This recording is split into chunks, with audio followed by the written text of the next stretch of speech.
expect it to trend towards お、 1209. 始まりまり。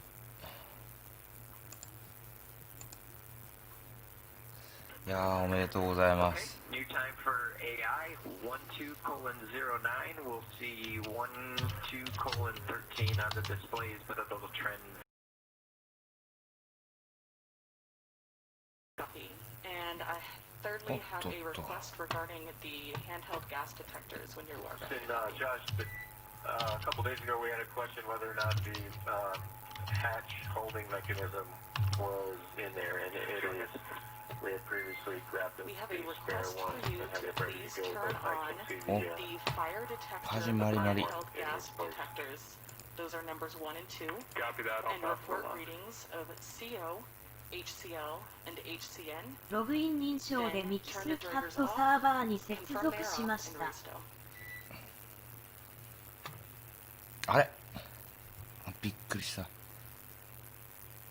またダメになったかと思った。体に悪い。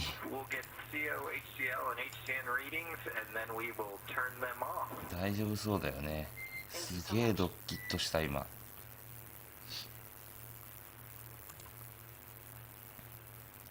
いやー、おめでとうございます。スペース X のクルードラゴンか。スペースドラゴンって書いてしまった。スペース X のクルードラゴンだね。おめでとうございます。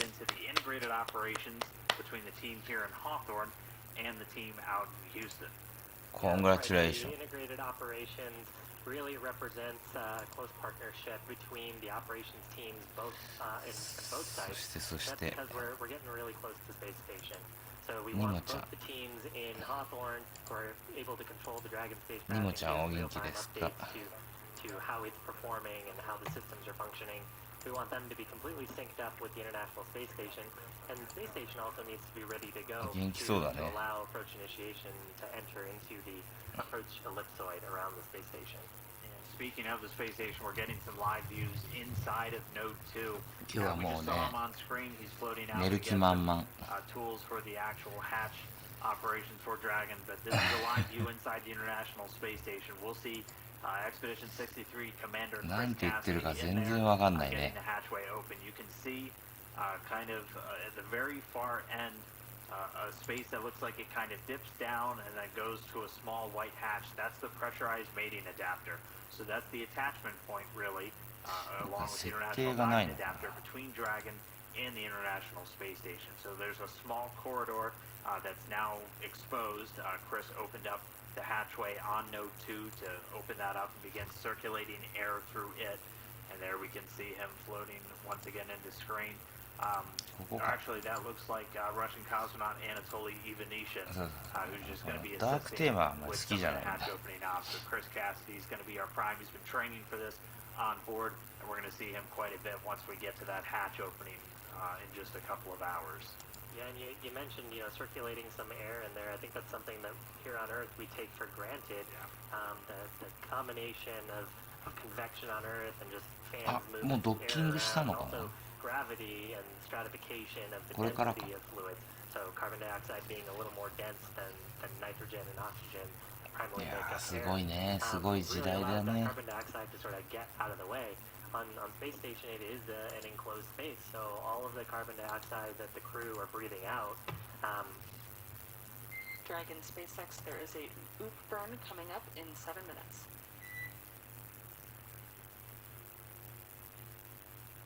始まっております。 Dragon copies. So core letting the crew there know about the upcoming out of plane burn. But as I was saying, the carbon dioxide will tend to build up unless there are fans and filters to capture that. So the circulation step here is to try to get some of that air circulating, make sure that there's no unexpected or sort of stale air in that hatch. And actually Dragon has similar measures on the spacecraft to make sure it's circulating air and cleaning up that cabin environment for Bob and Doug. Trying to hold it together for a minute. We heard them call it the OOP burn, and my colleague just said OOP. There it is. The OOP is the out of plane burn, and as we described, と着 As 替え they よう。 made all of these careful approach burns, Dragon SpaceX, we are also less than 2.5 hours to the earliest docking time.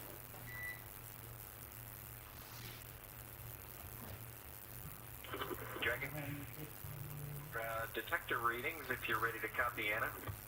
I am ready to copy.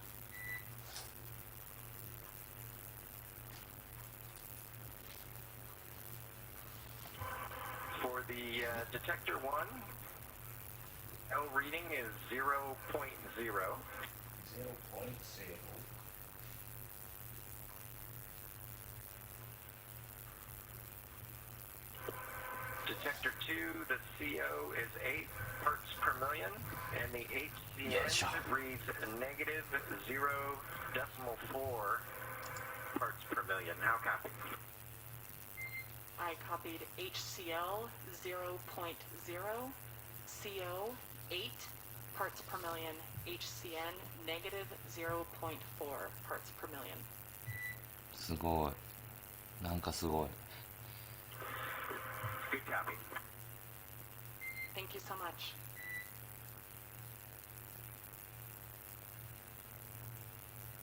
We will turn them off and then put them back in volume 14. Perfect, thank you. これ字幕出せないのかな。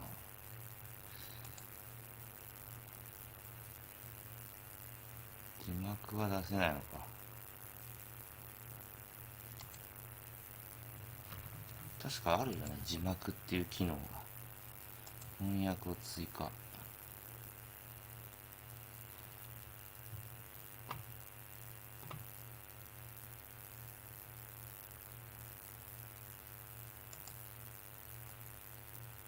あ、そういうことか。なるほどなるほど。なるほどなるほど。So the core, Anna, they're letting the crew know to do a quick functional test of the handheld gas detectors. We have a few of those on board Dragon. If there were to be some kind of an anomaly on board the spacecraft, they help the crew diagnose whether there's any kind of an emergency situation. Just doing a quick check, making sure they're functioning as intended. yeah, we heard them checking for 3 different ones, and they were Time clock. HCN hydrogen cyanide, HCl hydrogen chloride. こっちかな。トヨタ車なんだ。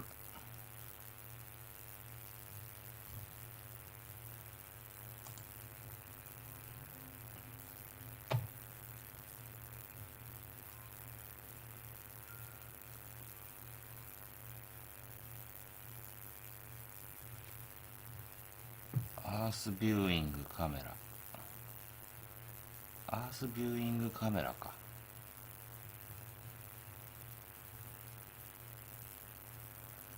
どっちなんだろうね。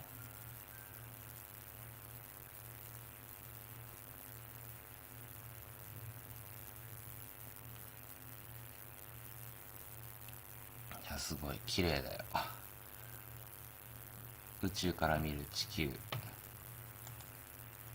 綺麗だよ。あ、誰か来たね。ジェフリー・フェドアー。いや、アットマークブラックリステド869があなたを自動ホストしています。ありがとうエリック。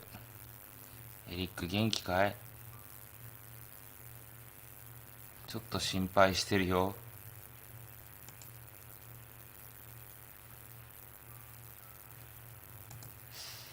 なんかじゃあこれだと音がというか、やっぱこっちか。 If it were to get low enough in the cabin. Meanwhile, we are SpaceX counting down Falcon. to another burn. This is going to be a really small adjustment. Coming up in Falcon. about a minute. It's an out-of-plane burn just to really fine-tune their path and set them up for that approach initiation. Only going to be changing their velocity by about 1.66 meters per second. So どうやってやればいいんだ a really slight adjustment to the Dragon spacecraft's velocity as we get closer to that approach initiation burn, which is when things are really going to start to pick up. And again, we're tracking that in under an hour from now. at about 5:09 a.m. Pacific, 12:09 GMT. So we'll stand by for one more burn. Again, we'll wait to hear out once it starts. This one's planned to be about 40 seconds in length. Again, firing those Draco thrusters to begin moving Dragon just a little bit closer to fine-tuning its path right now before we get to approach initiation. 朝から寝坊したし眠いんだよね。 Yeah, and actually from we saw during the 5 sort of big burns that happened earlier in the mission that the Dragon spacecraft reoriented itself, so it did what we call a slew maneuver to try to get those bulkhead Draco thrusters, the ones that are underneath the nose cone, or rather protected by the nose cone during the ascent portion, to get those Draco thrusters to provide most of the momentum to the spacecraft. For most of the burns going from here on, we'll actually be using the service section thrusters. Welcome. So there are 12 Draco engines that provide attitude control and small thruster correction. 入りますったってどうやって入れてあげればいいんだろう。 approaches to the space station. やり方がわからない。 Watching the data, it's been all service section Dracos for this burn so far. So again, just a really slight burn, just to really fine-tune our path, put Dragon in the right position before that approach initiation. Dragon SpaceX boot burn complete, nominal burn.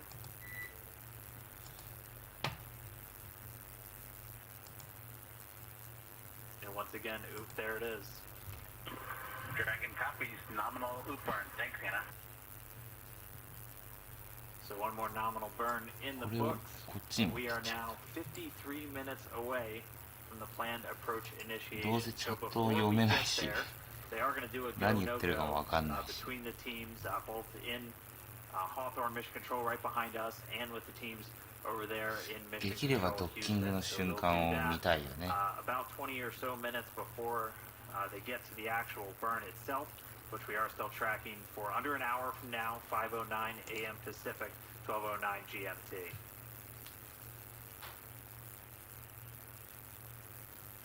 Yeah, it's really a chance 音 for でかいかい all of the subsystem area experts ちょうどいいぐらい to really understand the avionics and the guidance system and the propulsion system and their わかんない counterparts on な。 the station side to really take a look at the data on その both バランス spacecraft, がわかんないね。 make sure that both vehicles look healthy before they start going into what are a little bit more risky operations because you're getting closer to the space station.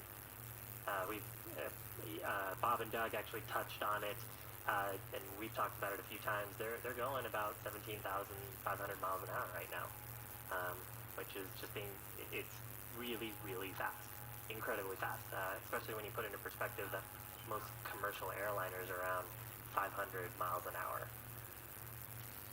やっぱりジーって言ってるね。 So things happen very quickly unless you're very controlled about your approach maneuvers, and so どれが these ジーっ go-no-go て言ってんの polls serve as opportunities for the ground teams to feel confident that the spacecraft YouTube が perform ジーっ as て言ってんの expected. かな。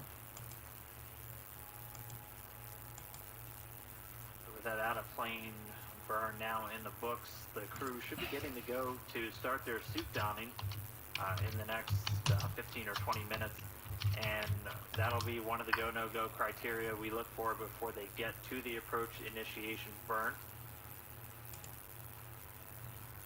So we'll hear them. We saw they had the suits in bags just strapped into the seats next to them. As both seats 1 and 4 inside the spacecraft empty for this. So Bob and Doug able to store their suits in those seats. So it was pretty cool seeing them strapped in. Almost like we saw Ripley strapped in last year on Demo 1.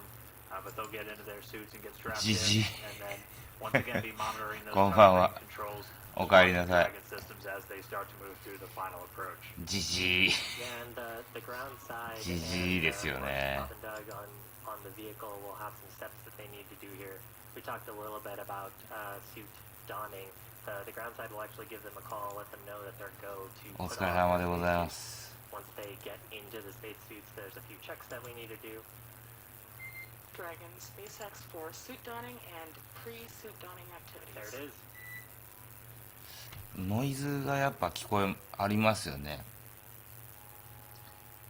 このノイズはこっから出てんのかな。ちょっとこれミュートしますね。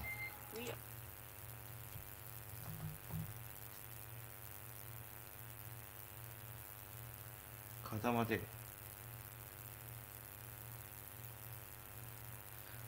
固までよ。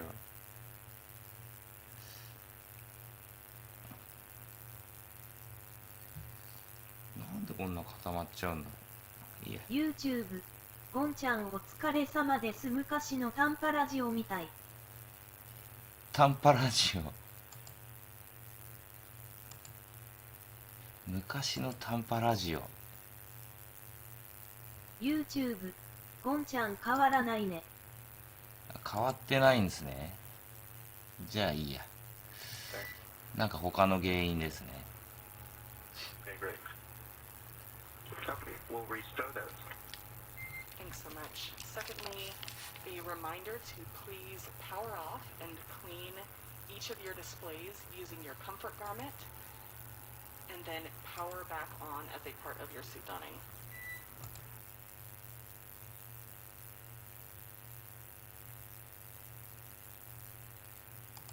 ヘッドホンにしました。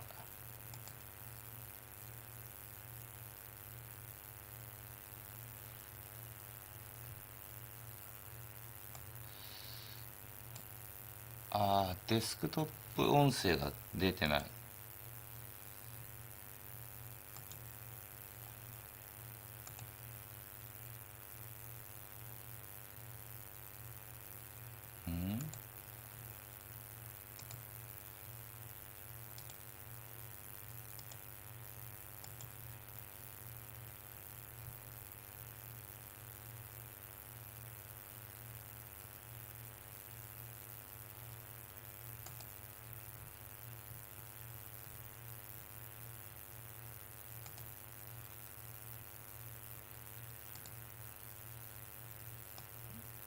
あれ出ないな。なんで出ないんだろう。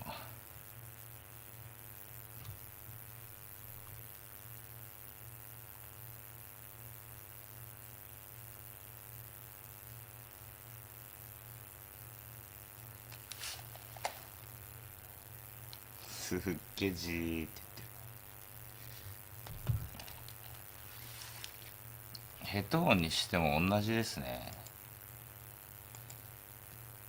ならスピーカーの方がいいな。 RGMUs that they'll wear once they're doing spacewalks on board, which Bob Bankin received some training for, and we might be seeing him go out the door with Station Commander Chris Cassidy, who can start to peek into view there on the International Space Station. They have an actual cooling garment that's flowing cool water, but I know the SpaceX suits were just able to use some cool air flowing through those umbilicals to help keep the ゴ cool ンちゃん water 昔 inside の the suits. 話ばかりで申し訳ないけど、携行機のノイズがこんな感じだったよ。ああ、確かに。なんとなくわかります。 Yeah, absolutely. And actually, I think it's something important to make the distinction there that the SpaceX suits are what we call IVA suits, or intravehicular activity suits. If you're thinking about, you know, the EVA suits or extravehicular activity suits, they're a little bit different. The suits provide some protection. They've got that 3D printed helmet portion with the integrated mic. Of course, that protects if the crew were to get a little bump or something during the ride or during some of those dynamic maneuvers. But more importantly, the suits provide protection if there were some kind of a depressurization event in the vehicle. If we were to somehow lose cabin pressure aboard, then those suits would inflate and keep pressure on Bob and Doug. Since we have about 14.7 psi depending on where you live on the ground. 少し良くなりましたね。 Cabin's roughly about that as well, so it tries to keep them at an appropriate positive pressure differential to keep them safe. So the suit's important function for all the safety activities for the ascent とりあえず portion. 今夜は They これ also でいき actually ま have すか。 some restraints. And Dragon SpaceX cameras are now external. Sounds like we're getting a lot of camera configuration work right now for あ、 the 誰か ones 来た。 on Dragon. They're external now for on station. We see Chris Cassidy. He's going to do his best. Dragon copies. And with はいはい that, どうぞ Anna どう will ぞ。 take that as our YouTube、 cue ゴ to ンちゃん減 start ったね。 transitioning into だいぶ良 our くなりましたよね。 suit garments. You are go. There we go. Bob and Doug getting to go to start their suit up procedures. from the core here in ノイズ Hawthorne 抑制 and っていうのが Meanwhile, though, again, on board the space station, Chris フィルター Gadsden であ getting ったん some で cameras set up. できまし So た。 hopefully get a pretty good view down that PMA hatch. It's a bit of a tight squeeze. ライブチャンネル Again, に just 入 as ります a ってどういう data 意味な point の？ for you, when that A-pass hatch is open, they only have a little over 30 inches between the attachment point of that hatch and the bottom of the pressurized mating ド adapter ッ where キ they're ン going グ to be の coming 瞬 through. 間が見たいんですよ But ね。 definitely big enough for the crew and definitely big enough for cargo that this version of Dragon's going to be bringing up そ on んな future flights starting 早 later い this 時間 year. じゃない It'll か。 be the first flight of a cargo variant of this spacecraft, which I mean, even that in of itself is going to be really exciting. There have been over 20 cargo deliveries on the original cargo Dragon, which all went through this berthing procedure. ゴンちゃんほとんど気にならなくなった。ああ、よかったです。ありがとうございます。いやー、モニターしてくれるとすげえ助かりますね。A couple of the early Cargo Dragon missions actually brought the international docking adapters that both the Demo 1 vehicle and hopefully today's Demo 2 vehicle will attach to.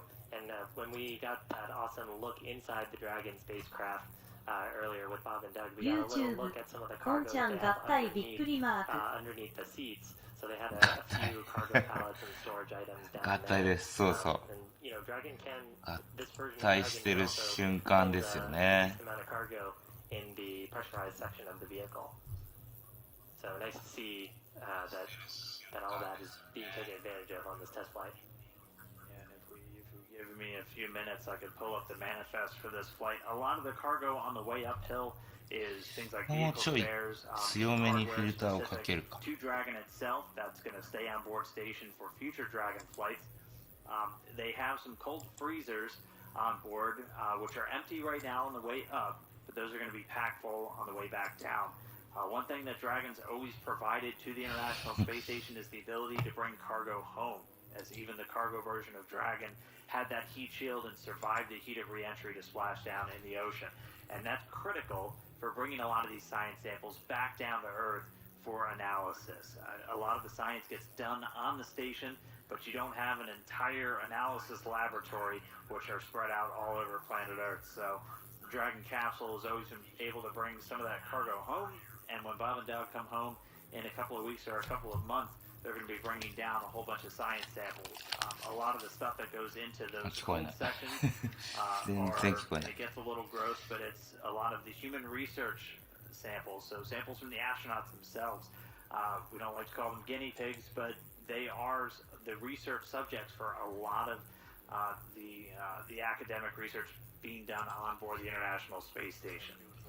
National Space Station. Have been on, I mean, up to a year up there, and microgravity is definitely a different environment from Earth because you're constantly in a ド state ッ of キング予定時 free fall. 間。 Subtle changes to the inner eye, subtle changes to your bone density, all kinds of things that I'm sure クルードラゴン。 awesome research going on in the station. Okay, perimeter, copy that. I also want to check the cable routing for this camera. Roger. So pretty cool that Dragon 深夜か。 can bring those cargo samples back and enable 6 better 月 understanding of 1 human physiology in 日 space for, you know, some of those deeper あー、日本時間 hopefully to come. の午後11時27分頃だ。 All of these cold samples, and these are ち samples ょ that っ we と have a number 起 of きてらんないん freezers, ですね。 like the Melfi, the minus 80-degree laboratory 残念だ freezer な。 on board the International Space Station, that you have to keep them at these very cold temperatures just to preserve them for further analysis down here on the ground. And so Cargo Dragon, not only delivering crew, but also going to be delivering some of our science samples back down to planet Earth. So it'll come from a lot of those human research studies. There have also been a number of rodent research studies on board the space station, pharmaceutical companies doing research for drugs ranging from cancer treatment to a number of very specialized diseases like Duchenne's muscular dystrophy. So a lot of this work being done on board the International Space Station, not just to learn more about flying in space, but to benefit life YouTube back down. RIN リンチャンネルこんばんは。音競馬負けました。そうか。おかえりなさい、りんちゃん。あ、残念だったね。日本ダービー、皐月賞か。いや、残念でした。ああ、残念でした。祈りが足んなかったかな。まあ次回また楽しみにしてます。お疲れ様でした。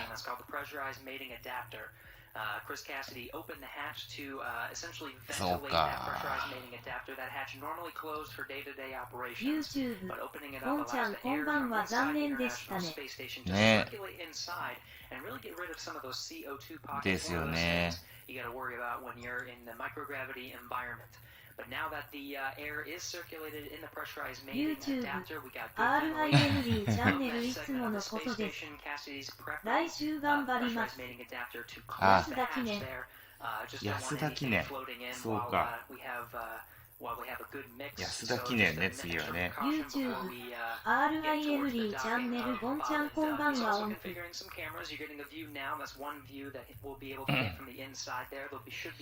ょっとこのスペース X の中継がちょっと音がでかかったかな。そ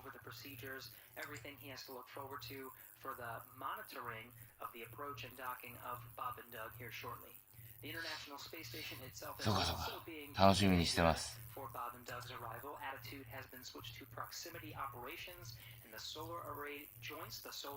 宇宙ステーションの中にいる人が映ってる。すごいですね。すごい時代ですね。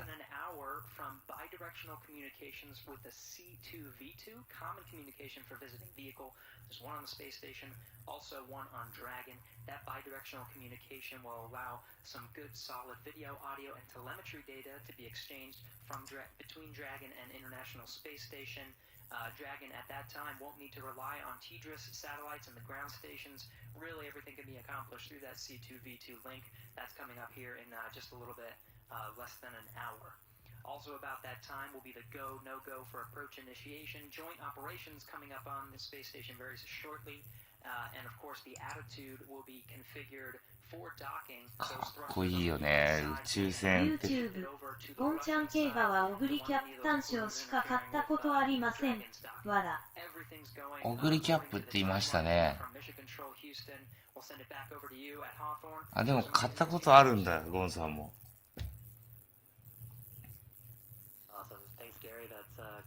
競馬か。全然やるチャンスもなかったし、全くこうかすってないですね、僕ね。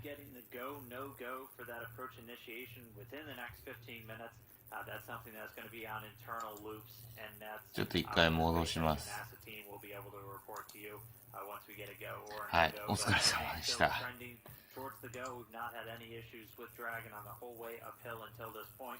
オグリキャップ単勝。単勝ツアーあれですよね。1着は当てるやつですよね。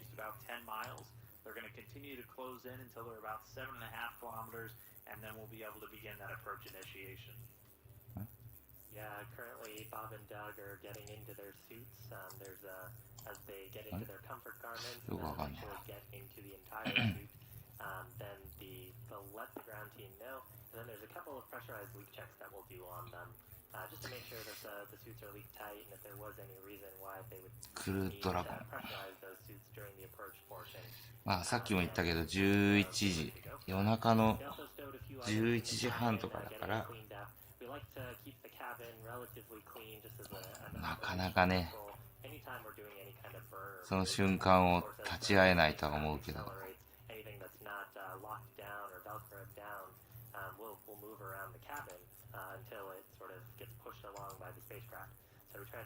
しかもこれ画面上で見れるのかな。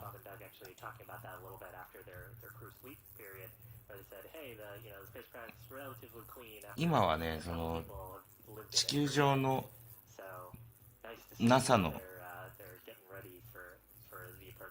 NASA のその監視センターみたいなところの映像となんか世界地図みたいなのが並んでて、なんだろうね、こうよく映画で出る宇宙コントロール観戦センターみたいなところが映ってるって、おじさんと、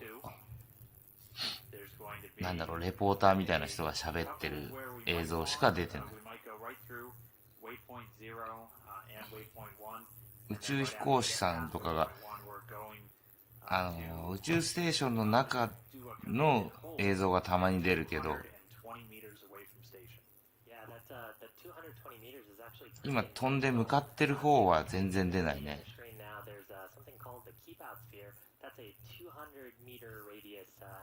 まあこんなもんかな。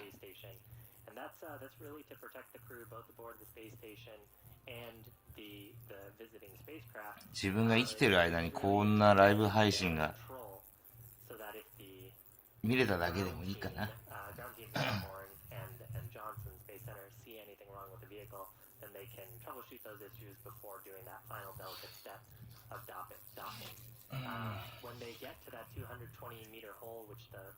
暑いようだ、寒いようだ。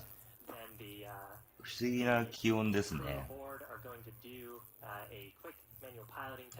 They actually did one of these in the far field, which just refers to being relatively far away from the station. In this case, Bob and Doug will issue some commands using those touchscreen displays in the Dragon spacecraft to a quick few BGM はないのかな。 translational thruster fire. So what that means is if you imagine Dragon pointed at the space station, they're going to go left, go right, go up and down a little bit. YouTube RIND チャンネルオグリキャップ強かったです。地方から来た怪物。オグリキャップって地方だったんだ。すっごい有名だったよね。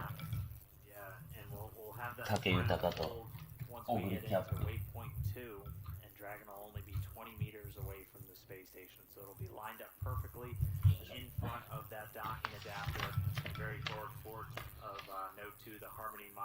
いやー、当たったら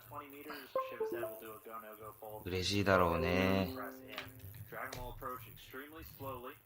がっつり遊んじゃうよね。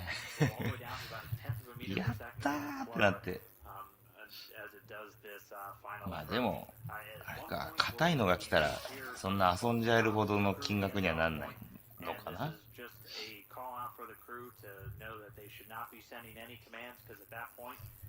The Dragon vehicle would be the only one able to make any aborts out of that zone, and that's literally when we're just about 2 meters away from the space station, so when we're really close. We'll get that initial contact and capture, which we were tracking for about 7:30 a.m. Pacific time, or a little under 3 hours from now. 宇宙ステーションの絵が出てる。あ、YouTube RIND チャンネル競馬と YouTube のみで生きていきたいです。いいね。いいね。それがいいよ。あ、固まっちゃった。スペース X の方が固まっちゃった。どっちが悪いんだろう。こっちの回線なんだか、あちらなんだか。わかんないね。まあ、そのうち復帰するか。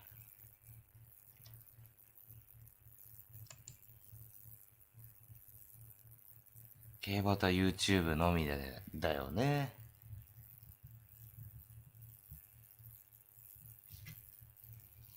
やっぱりプロになるってことだよね。楽しくプロになるってことだよね。あれ、動ってか、絵が出なくなっちゃった。どうしたスペース X。固まってるぞ。あら、固まってる。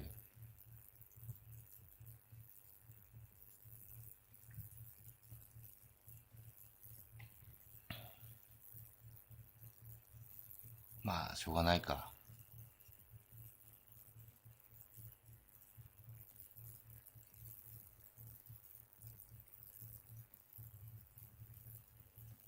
クルーデモってのは何なんだろう。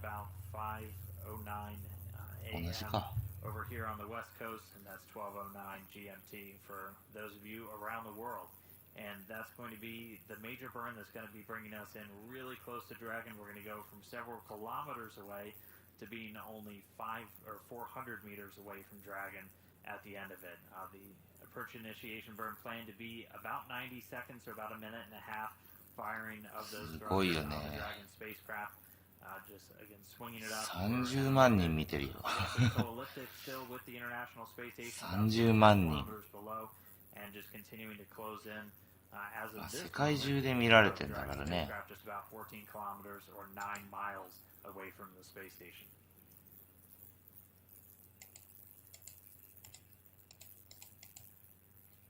あれ喋ってない。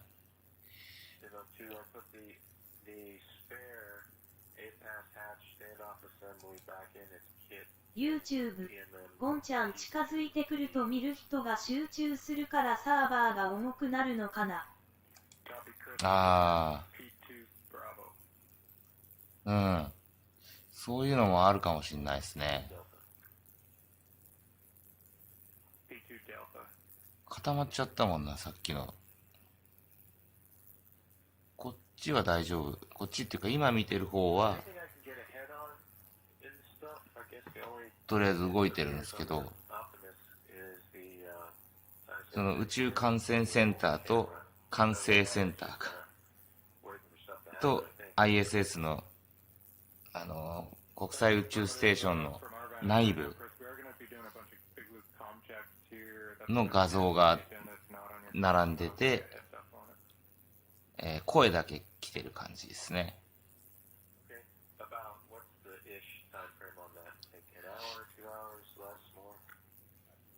We're inside of the 5-minute window on it, and this will just be Cora and myself talking between you and Dragon and making sure all the elements of the big loop are in place. さあどうでしょうか。We're using space to ground 1 for the big loop, correct? It'll be space to ground 2. なんかアポロ11号の時、まあアポロ11号もちょっとわかんないですけどね。本当のところはわからないけど。And Josh Kutrick, he's a Canadian Space Agency astronaut who's serving as the Capcom right now in the flight control room over there in Houston. You heard him talk about 今回はこんなにライブ配信してるわけだから。 a little bit earlier where they're going to now be mixing the communication between the team here in Hawthorne and Dragon. そうそうインチキできないですよね。おー、無重力空間ってすごいね。本当に人がふわーって浮いて、さーって動いてる。半ズボン。宇宙飛行士さん半ズボン。半袖。YouTube、ゴンちゃんスタジオ撮影だったとの噂ね。そうそうそう。あれもね、本当だから嘘だとも思わないし本当だとも思わないし、なんとも言えないっすよね。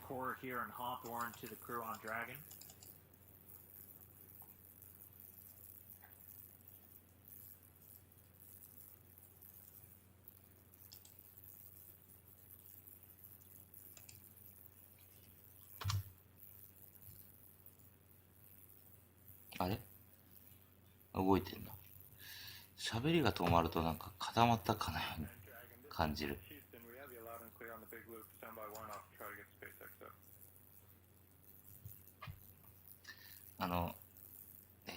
なんだっけ、月面の旗を立てたじゃないですか。誰だっけ、アームストロング船長ともう一人の人の名前がわかんないけど、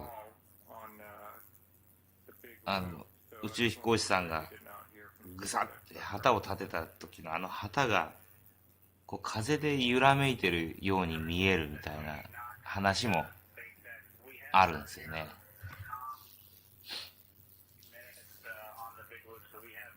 らそのロシアとアメリカの宇宙開発戦争。あ、画面が変わった。あ、なんだ。まあ別にまだこの時間じゃ何も起こらないだろうけど、まあ、いずれにしても打ち上げができただけでよかったっすね。スペースシャトルチャレンジャーの時のチャレンジャー見ました？もう何十年も前だけど、ああいう風になっちゃったら嫌ですもんね。今回は打ち上げられてよかったな。本当におめでとうございます。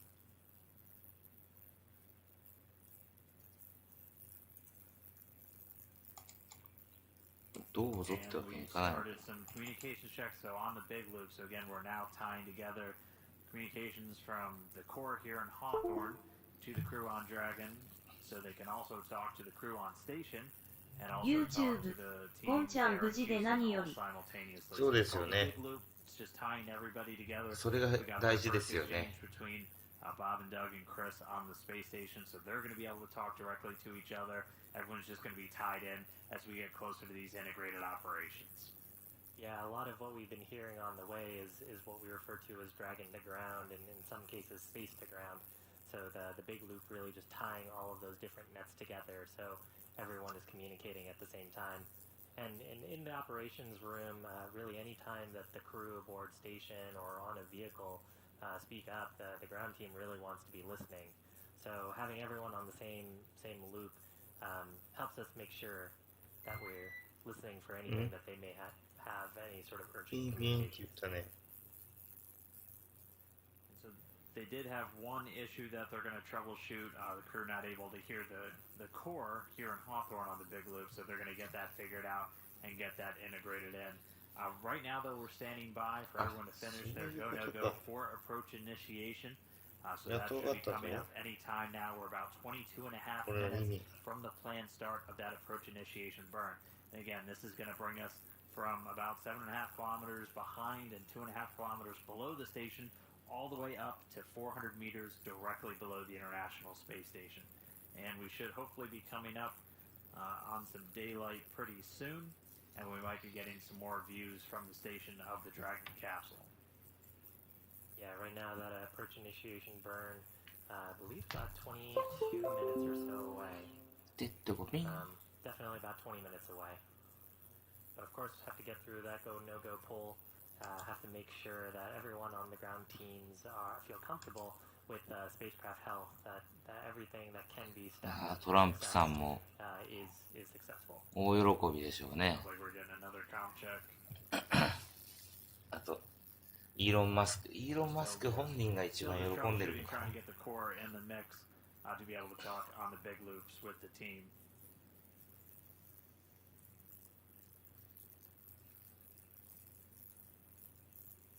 いやさすがにちょっと長いな11時何分まで持たないよ。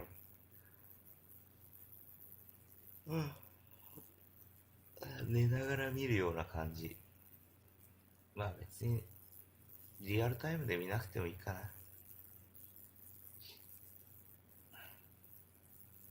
本当は見たい、ね。YouTube、ゴンちゃん音だけだと FEN 聞いてるみたい。MEN。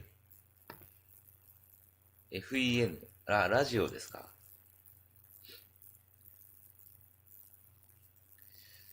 ねえ、音だけだとどうにもですよね。ちょっとじゃあせめて匂いだけでも、匂いというか雰囲気なんかいいのないか。 This is pretty much been very few issues this flight. It's been very, very clean pretty much since ascent. There was a couple of small questions about a thermal imaging camera where the crew noticed a flicker, and that turned out to be nominal as the camera is doing some calibration steps. So for the most part, it's been pretty clean.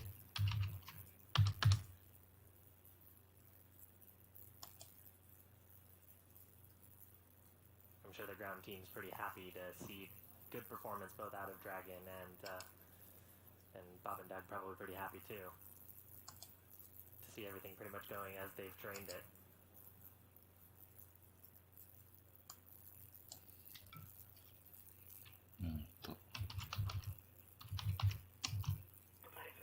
Dragon SpaceX, com check on Big Loop.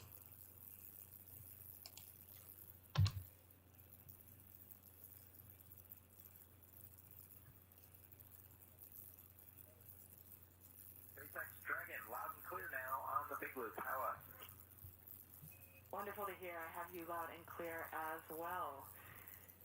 Station SpaceX, com check on Big Loop.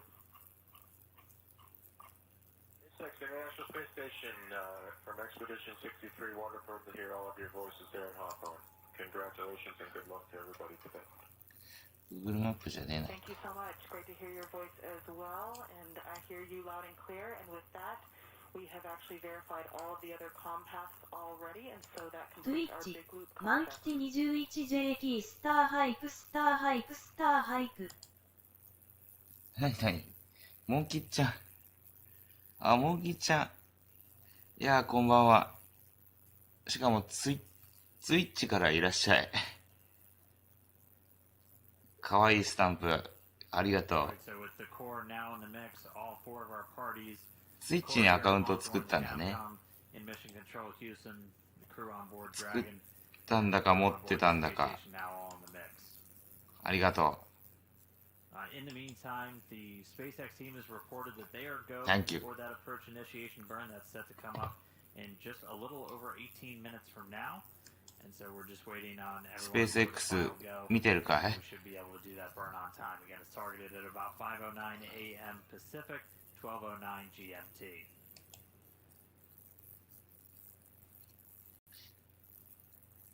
なんかもう少し動きがあるかなと思ったんだけど、さすがにまあ、しょうがないっすね。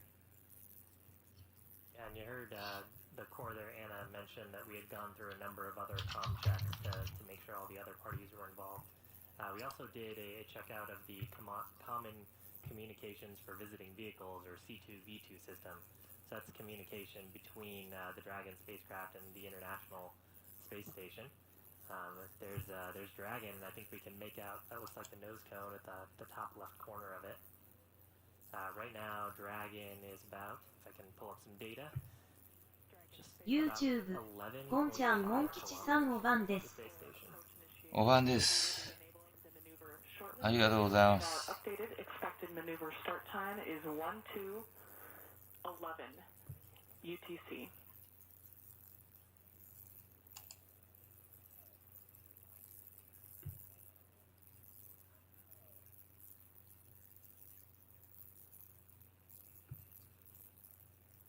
トゥイッチ満吉 21JK 固まってしまいました。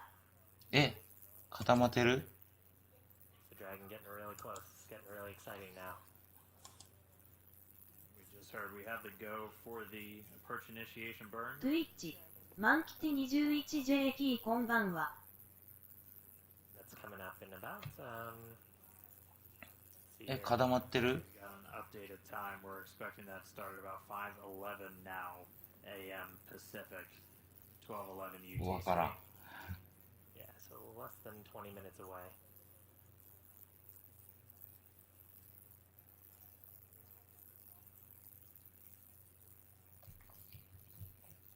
固まってしまいました。あ、 on the Big Loop, we copied 12:11. How do you hear? こっちがかい。スペース I X hear you loud and clear. が今ちょっとなんか真っ黒になってたよね。それのことかな We tried you twice on Dragon to Ground with no response. That's why we called you on the Big Loop. Copy. I did not hear you on Dragon to Ground. We will look into that. Thanks. YouTube RIN リンチャンネル満吉さんこんばんは笑顔。うん。りんちゃんいいね。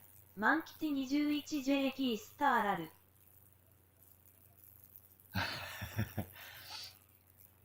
ツイッチもなんかいろんなスタンプあるよね。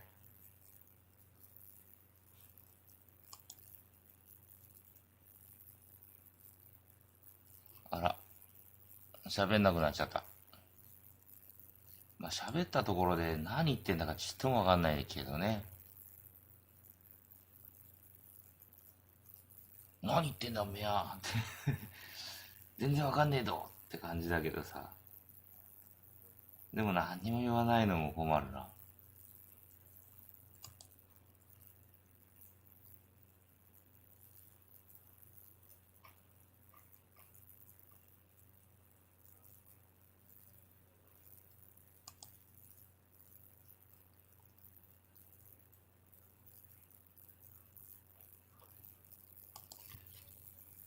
あれ固まってる？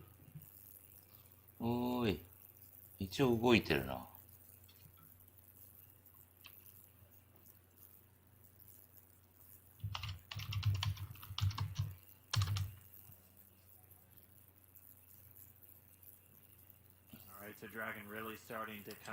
おしゃべりが始まった。Right now we're just about 10.7 kilometers away, 6.7 miles, and we should be just about 15 minutes YouTube away. ゴンちゃん知ってる単語が出るとちょっと安心する。ですよね。あ、なんとか。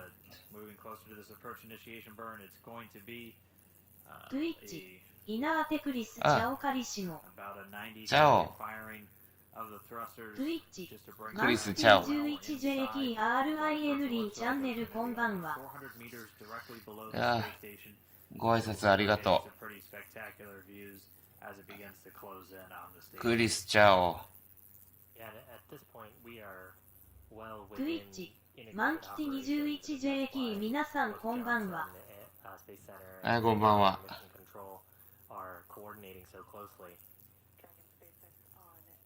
やっぱスペースシャトルかっこいいね。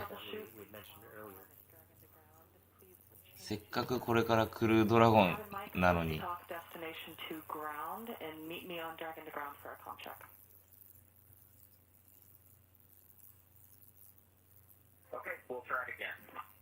スペースシャトルのこのデザインがすごくかっこいいね。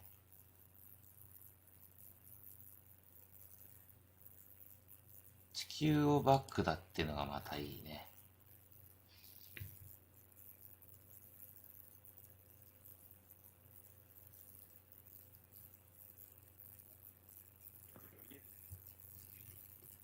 スペースシャトル。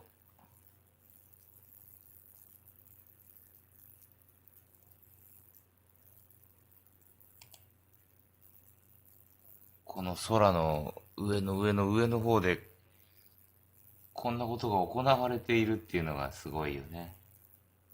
Twitch、イナーテクリス講座ガーディ。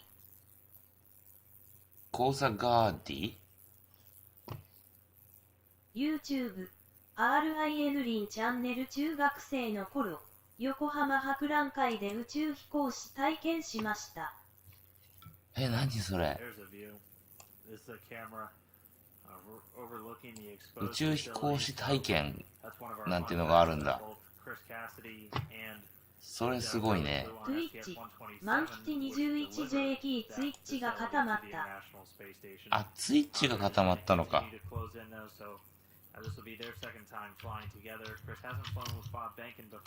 なんか今日イベントがあるのかな？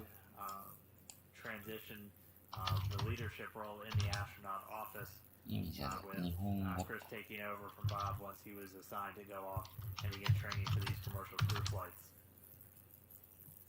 あなたは何を見て、なんて言えばいいんだね。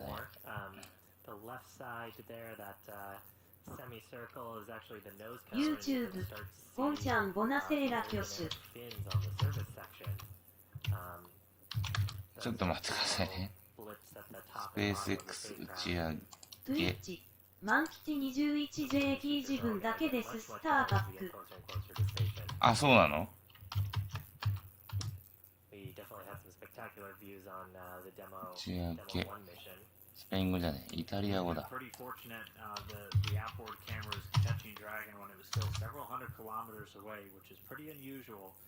for visiting spacecraft, but right now it's continuing to close in. We're less than 10 kilometers from station, so just a little over 6 miles away. continuing to move towards that approach initiation burn. The target time YouTube RIN リンチャンネル宇宙服着て月を歩行する体験でした。ああ、宇宙服着て月を歩行する体験。へえ、それは羨ましいな。やってみたかったな。マンキテ 21JT イナーテクリス、こんにちは。いやー、こんにちは。ボナセーラ。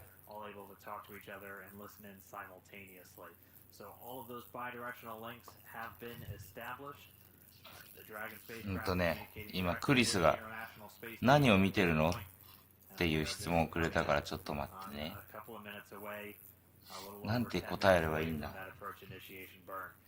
I'm watching live stream space Twitch イナーテクリスシアオアットマークマンキティ 21JT そうだ、スペース X スペース X NASA なんていうの、ライブストリーム。あれ静かになっちゃったぞ。あ、宇宙からの画像になった。これ多分国際宇宙ステーション ISS からの地球が見える。地球をバックに ISS がちょっと映ってるから、ちょっと離れたところのカメラで撮ってんだね。これ肉眼で見えたりしないのかな。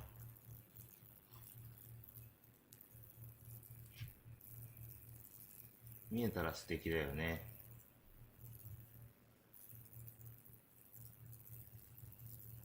あら。また何も見えなくなっちゃった。見えなくなっちゃった。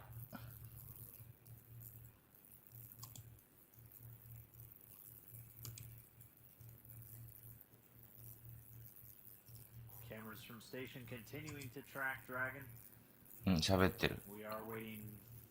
For the confirmation from the crew on that suit of activity. They did start that a couple of minutes ago, and at this point we're about 7.5 minutes, or a little bit closer to 8 minutes at this point, away from that. クリス伝わったかな。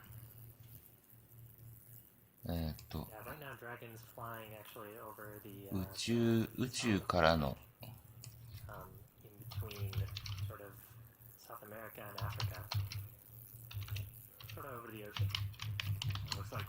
Twitch マンキティ 21JT クルードラゴンスタード YouTube ゴンちゃん、日本上空を通過するときは光の点でまみえるよね。うん、見えるはずです。余談ですけど、仕事中に結構こう上見てると晴れてる日は見えますよ。それが ISS か人工衛星かわかんないけど、なんかね、流れ星にしちゃすげえ遅いんです。で、飛行機にしちゃ、飛行機って点滅するじゃないですか。点滅しないで同じ明るさでずーっと動いてるから、すぐわかると思います。ゴンちゃん、人工衛星はまみえるよね。うん。人工衛星、だからそれが人工衛星なのかな。Twitch マンキティ 21JT23 時頃到着ですか。うん、23時何分つったかな。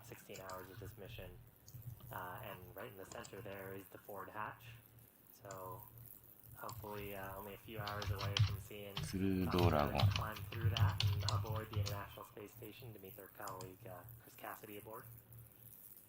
Just a couple of steps これ coming up after this approach initiation burn. They'll do what's called a mid-course burn, so just kind of a mid-course correction that's already programmed in. That comes about 日本時間5月31日午後11時27分。午後、あ、そうだね。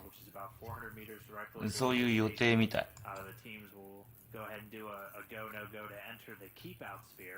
Again, that's that imaginary sphere with a radius of 200 meters around the station. They won't cross into that keep out sphere until after their manual flight test when they're moving into waypoint number 2, but they'll do that go no go just before they're even at waypoint 0. Again, waypoint 0 could be a hold point, or if everything looks good with Dragon, they'll continue right on past it. So they're going up initially to the spot 400 meters directly below station.And then they'll conduct another maneuver to go right out in front of station. So they'll go right up in front and line Dragon pointed directly back at the station itself and lined up with that hatch. あれ真っ黒のまんまだな。あ、もしかしてこれって真っ黒の空間の中に何かね、丸いもんが映ってるんだけど、それって ISS から見たクルードラゴンなのか。あー、なんかゼビウスの基地みたいなのが見える。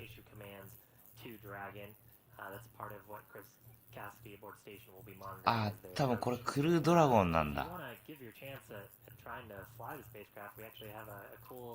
ああ、よかった、これ見て。これ見ただけでもすっごいいい気分。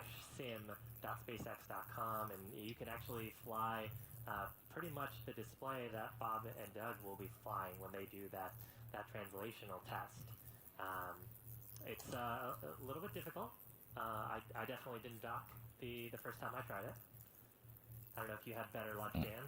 No, I could lie and tell you I did, but it did take me 3 tries. I think I made the same mistake as everybody. That first try just ended up going in way too fast. That second try tried to over adjust. ああ、これ楽しみだな。見たいな、11時半ぐらいの。Just the tiniest adjustments when you're in a spacecraft and you're flying in microgravity can have a really big effect on the vehicle. And you just kind of have, if you start to turn left,You need to turn right. 見えるもんな、ぜひとも見たい。Or stop that motion. Otherwise, you're just going to keep on going. Same thing as when you're doing that approach. You have to slow down. There are very slow speeds that are acceptable for the docking. They'll be going right around a tenth of a meter per second. なんかmake that initial contact and capture. ドッキングは自動でできるみたい。If you're doing the simulator,なんかすっげえ細かい作業で。ベイビーキンキー一旦寝て、目覚まし時計。ああ、一旦寝て目覚ましか。うん、それもありだね。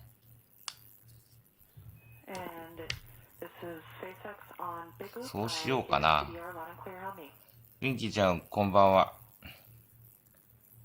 お疲れ様です。今日もありがとう。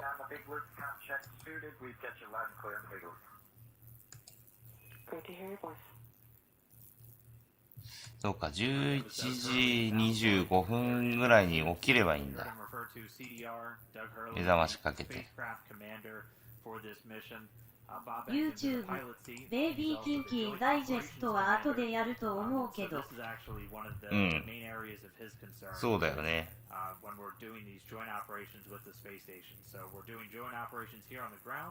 That obviously just means that the Dragon spacecraft and the International Space Station close proximity and about to be linked. Bob Bank and the One.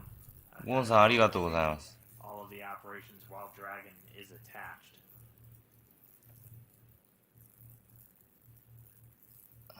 肉眼で見える時間帯と方角を送ってくれました。何？ノイズだと？ゴンちゃん今夜は21時44分前橋上空通過だね。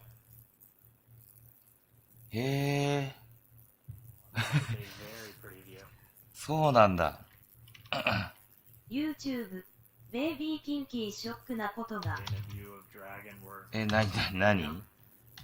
Twitch、満吉 21JT 横山弘村上慎吾丸山竜平安田正代大倉忠義スターリー。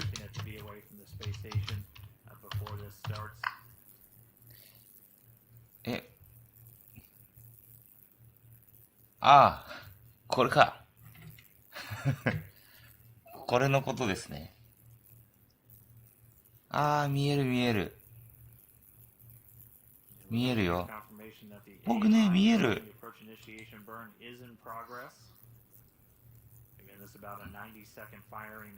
YouTube、ベイビーキンキーバッシュに盗難器具ついたまま。ああ、外してくれなかったってことか。それはどうしたらいいんだろうね。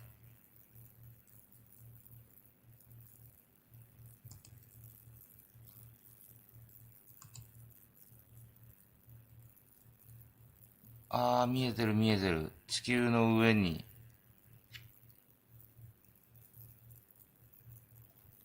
これ映してもいいかな。でもな、やめよう。動画は怖い。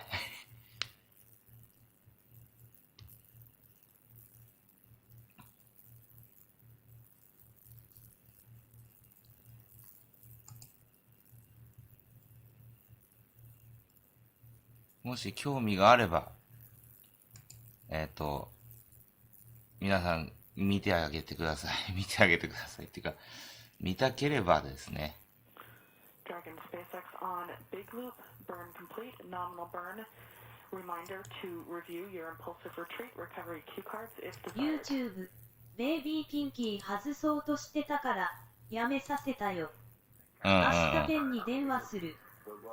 そうだね。YouTube、ゴンちゃんお店はそんなに困らないんじゃないの。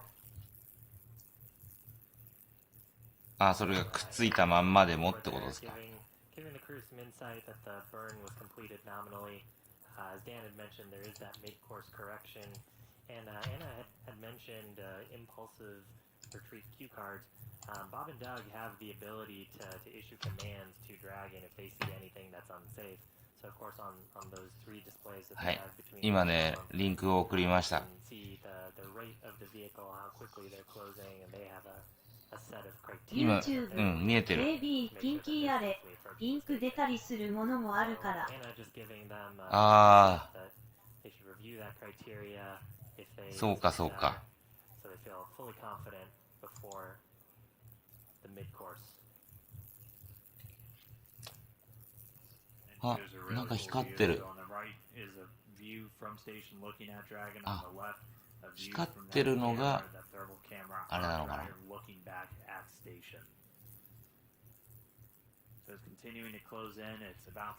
すごいね、綺麗。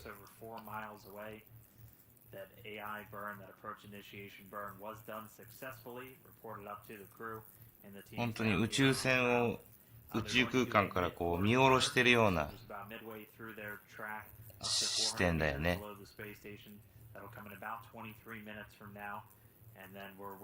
Twitch、満吉 21JT スタープライド。てんてんてんてんてんてんてんてんてんてんてんてんてんてんてんてんてんだね。Yeah, if we hopefully have a good video of Dragon during that mid-course correction, you may see some small plumes coming off of the sides of the vehicle. That's those 12 service section Draco thrusters doing small attitude adjustments, just to make sure that we're coming to station as expected. Really small, minute corrections at this point. まあでもあれかな。やっぱりそうしようかな。11時20分ぐらいに起きて、あー、すげえはっきり映ってる。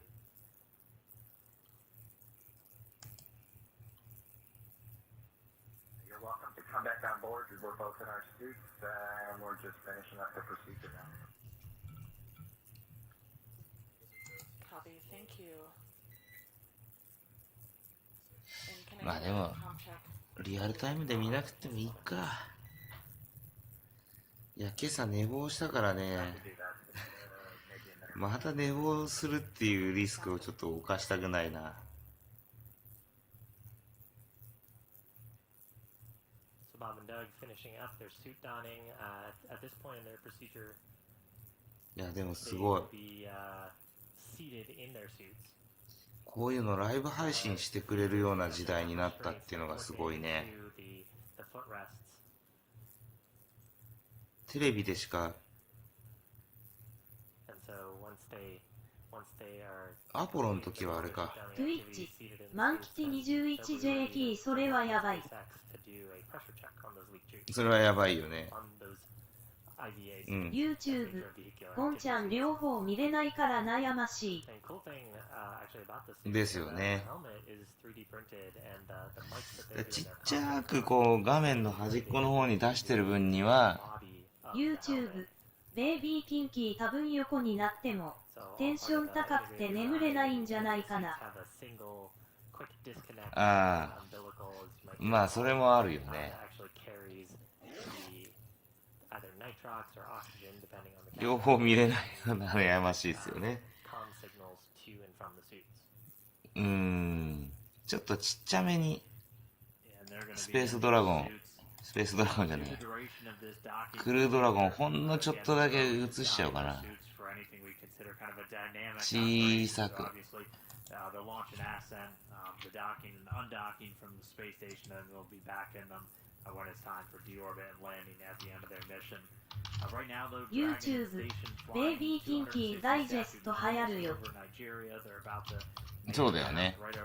一番いいところやるよね。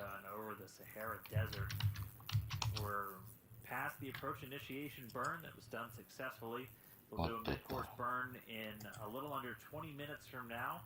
We're still about 40 minutes away from the arrival at waypoint 0. ごめんなさい、これじゃちょっと Dragon will be exactly 400フル meters サイズ。 directly beneath the International Space Station. On the way uphill, we're YouTube gonna ベイビーキンキー個人で見れるからやらなくても。SpaceX on Dragon to うん friendly reminder to please unlatch the そうだよね。 before you get back in your seat. もうちょっとちっちゃくてもいいな。こんぐらいこんぐらいなら勘弁してくれるだろう。 Thank you. Well, you know, as they mentioned earlier, it is a lived-in spacecraft. So 何が映ってるかわからないくらいちっちゃいから。 support system, you have to take care of those things about being human.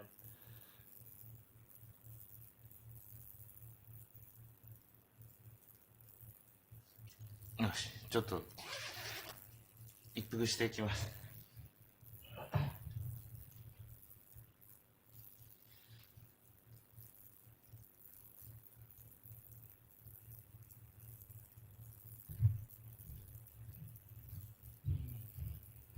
Now we're just keeping our eye on Dragon during this approach. It's in the approach initiation. Our next thing coming up is going to be that mid-course burn coming in just a little over 18 minutes. We're a little under 38 and a half minutes away from the arrival at waypoint 満 0. 吉 21JT そういう問題。 スターク On our way to a docking today. Again, we were targeting about 7:30 a.m. over here on the west coast for that docking. We might get there a little bit early as they have been moving through a couple of these steps. We were able to do that approach initiation burn about 16 minutes ahead of the original timeline. So we might get it a little bit early on the docking today. We do have a number of different steps, including a manual flight test, so it'll all depend on how that goes. そういう問題じゃないよね。 Smoothly, we may pause at waypoint 0. そういう問題ではないけど、 If everything's looking good with YouTube Dragon, and then they'll be ゴンちゃん able to 今日も move ゴン over to 系の waypoint 話題 1, わら。 which will place them just 220ゴン系の話題。 meters away from the station. ああ、ドラゴンのゴンですね。 Yeah, and earlier we were talking about how gentle a lot of these movements are. Small thrusts, small corrections, because you do really want to be very controlled as you're approaching the space station. There are a couple maneuvers though, if Dragon were to detect something, or if the ground teams, or if the crew were to detect something, where they could do what's called a breakout maneuver, which is very dynamic. That's part of the reason why we have them in the suits. That's part of the reason why they're going to be strapped in. If something were to be detected that was off nominal, that could be a risk there. That's always a possibility. Of course, we're not expecting that.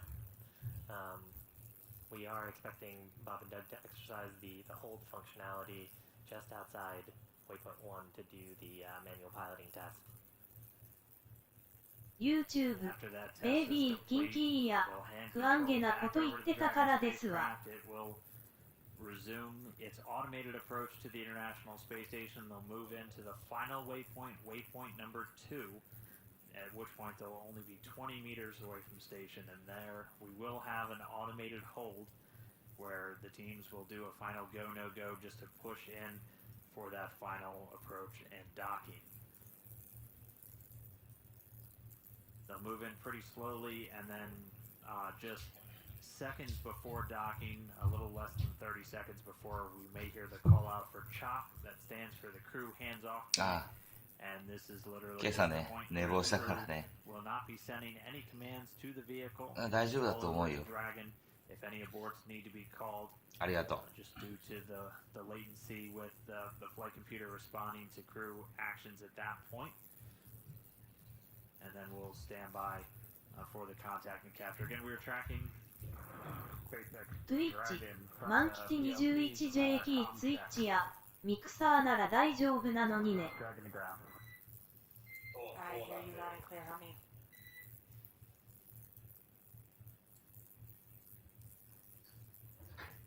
Loud and clear, Anna, and Doug and I have a good intercom check as well.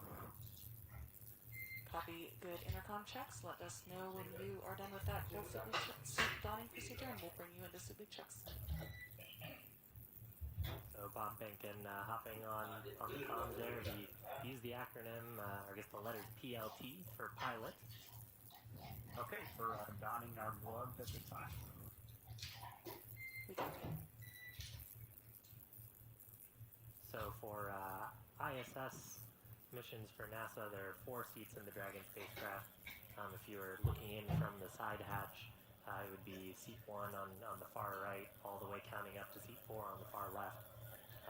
Doug Hurley in the commander or CDR seat, that's seat number 2. So it would be the YouTube、ベイビーキンキーフォントそれ。Yeah.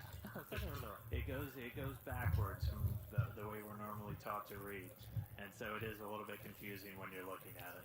Unless you're in the point of view, and then it makes sense because you're going left to right, 1 to 4. And Bob Benkin in the pilot seat right next to him. It's second from the left, and in front of them are those 3 displays and the button panel that we got a chance to see earlier. That they'll be monitoring telemetry on and using to exercise that manual piloting test. And it looks like the crew just has a couple of steps left until they're done getting into their suits, and then they'll go ahead and do another leak check. This will be the 3rd leak check they've done in these suits since そう、ツイッチミクサーは何も来たことがない警告が。in the operations and checkout facility down on the ground in Kennedy Space Center. Dragon, not Dragon to grab, we're complete 4.010. Copy complete with 4.010 for suit donning. At this point, you are go to begin your suit leak check procedure.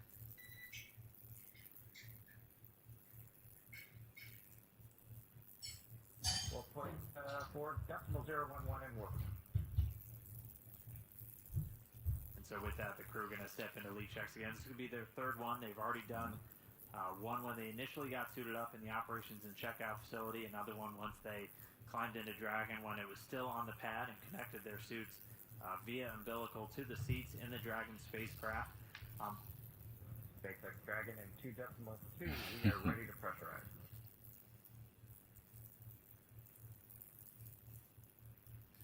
And Dragon SpaceX on Dragon to ground, you are ready to pressurize.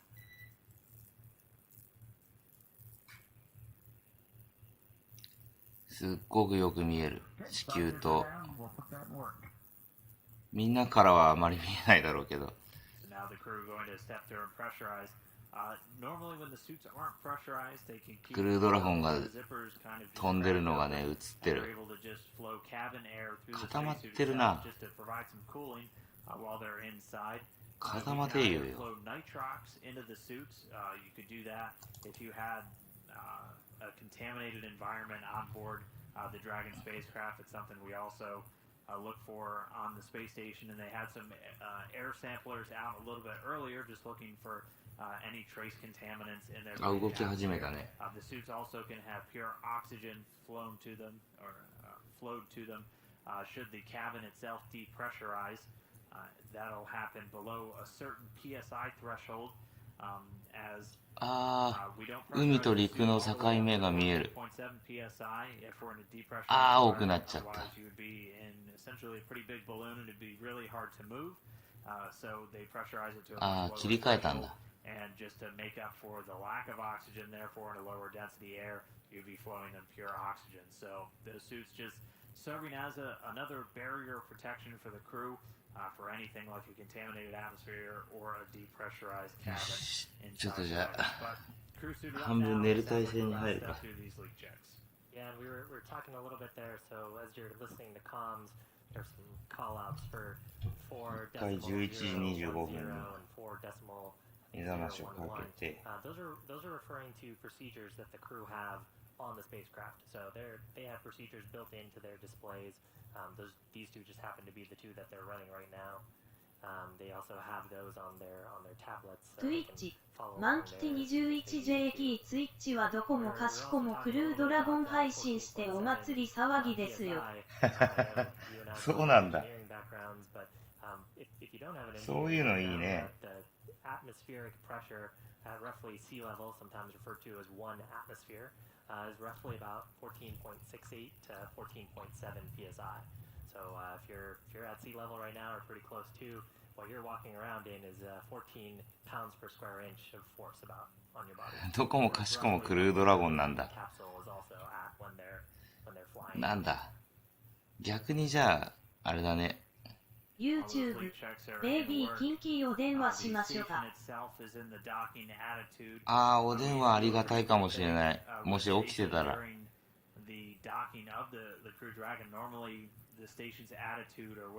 てなって起きるとこが見れるよ。And it's a pretty efficient way, only using electricity to keep these large gyros spinning, pointing in opposite directions to help stabilize the station. It's very YouTube、 large ベイビーキン spacecraft, キー11時 so 40分。 using thrusters a little more work intensive. We Yeah. actually switch over to the Russian thrusters ね during the initial docking of the Dragon 25 spacecraft, 分ぐら and い。 after that細かいけど。 And Dragon は SpaceX 半でいいかな。 underground, we saw the same. 半じゃダメだ。20 we just got 分。 confirmation too that leak 20 checks 分ぐらいがいいかも。 So another milestone down as they continue their approach. But just to finish that thought, YouTube we're on Russian ベイビ thrusters ーキン right キー now, レオ。 controlling the attitude on board the ありが space とう。 station. We'll flip over back to the control moment gyros. So those are over on the U.S. segment. Once we make that initial soft capture, just because we don't want during that final pull-in of that soft capture ring before we get to that ready to latch, the thruster controls of the attitude can be a little bit more jarring. So we switch back over to the control moment gyros and then let Dragon resume its hard mate. YouTube がこれを許すかどうかわかんないけどね。 2 hours hopefully away from our targeted docking time, right around 7:30 a.m. Pacific here in Hawthorne. But everything continuing to go well. We had that approach いや initiation. ー、アメリカ人は喜んでると思うよ、すごく。 In just under 8 minutes from now, we'll do our mid-course burn, and then we're 自 standing 分の by 国 for の that 宇宙船だ arrival も at んね。 waypoint 0 in just under 28 minutes from now. Now on your screen is あ a ー、無事に行って無事に帰ってきてほしいよな。 We're on the sunlit side of the Earth, so daytime for those folks. Middle of the day, I'm sure. Right now, actually, Dragon is just about to fly over. 雨晴れ寝落ち。 So if the clouds sort of break a little bit, we may get some cool views of planet Earth behind us.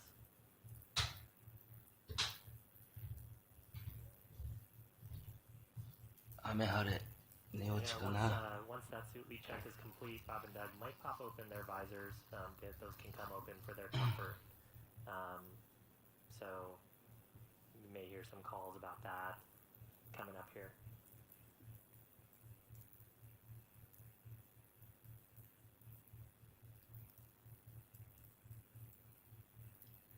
いややー、すごいね。 Now Dragon just continuing to close its way in. Right now we're about 2.5 kilometers away from the station, so just a little over 1.5 miles, closing in at a rate of about 3 meters per second, or about 6.7 miles per hour.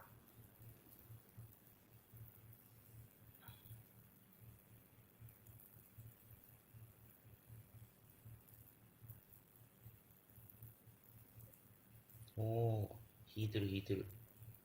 ああ、めっちゃ引いてる。ああ、こんなに引いちゃうと何も見えないね。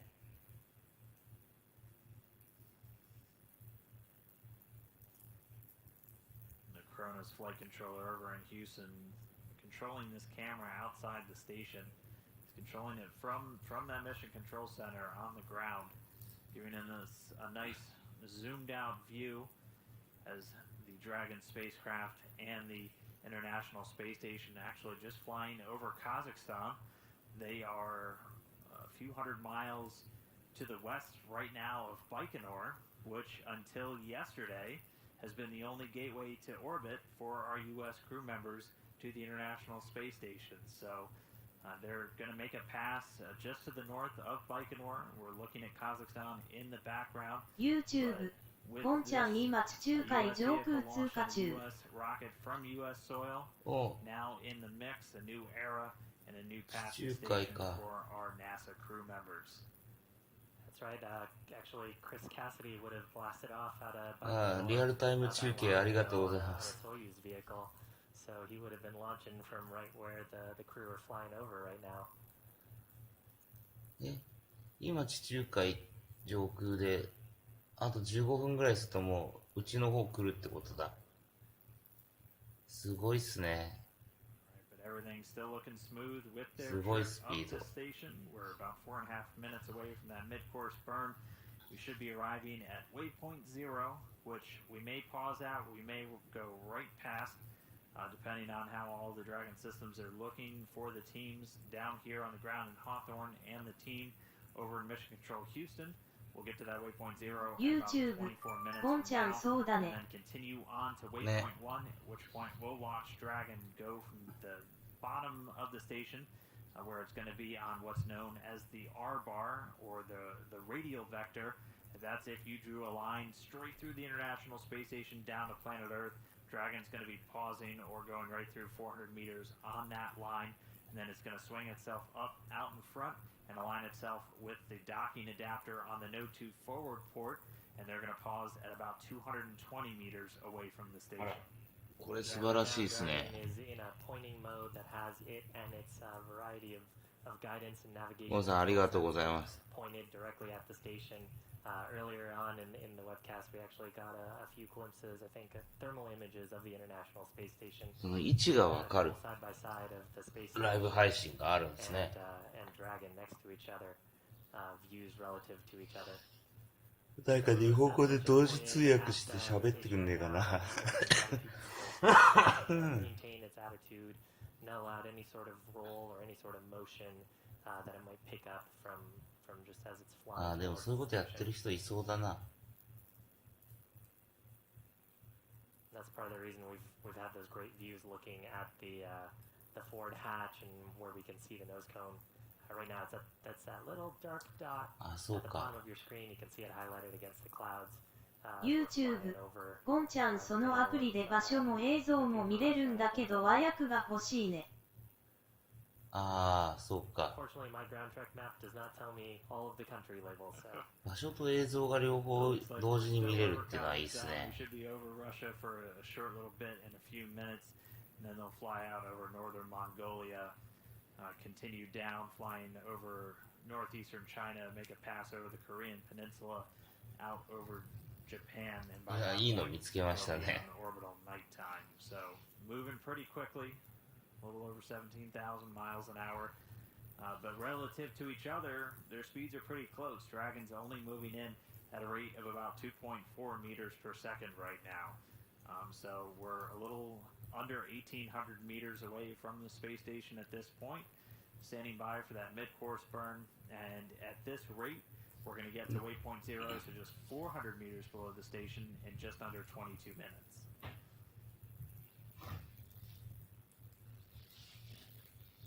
And we talked about the approach ellipsoid and the keep out sphere a little bit earlier, but around the space station, YouTube there's a 4ベイビーキンキーみんな好きなんだね笑顔 That's it's an imaginary shape やっぱり around the ね space station, 宇 which is 宙はロマンなんだよ to help vehicles make sure that they're staying clear of the station unless they みんなの夢を乗せて which of course the 飛んでいく宇宙 demonstration 船 does って today, なんかやっぱロマンだよね at the station.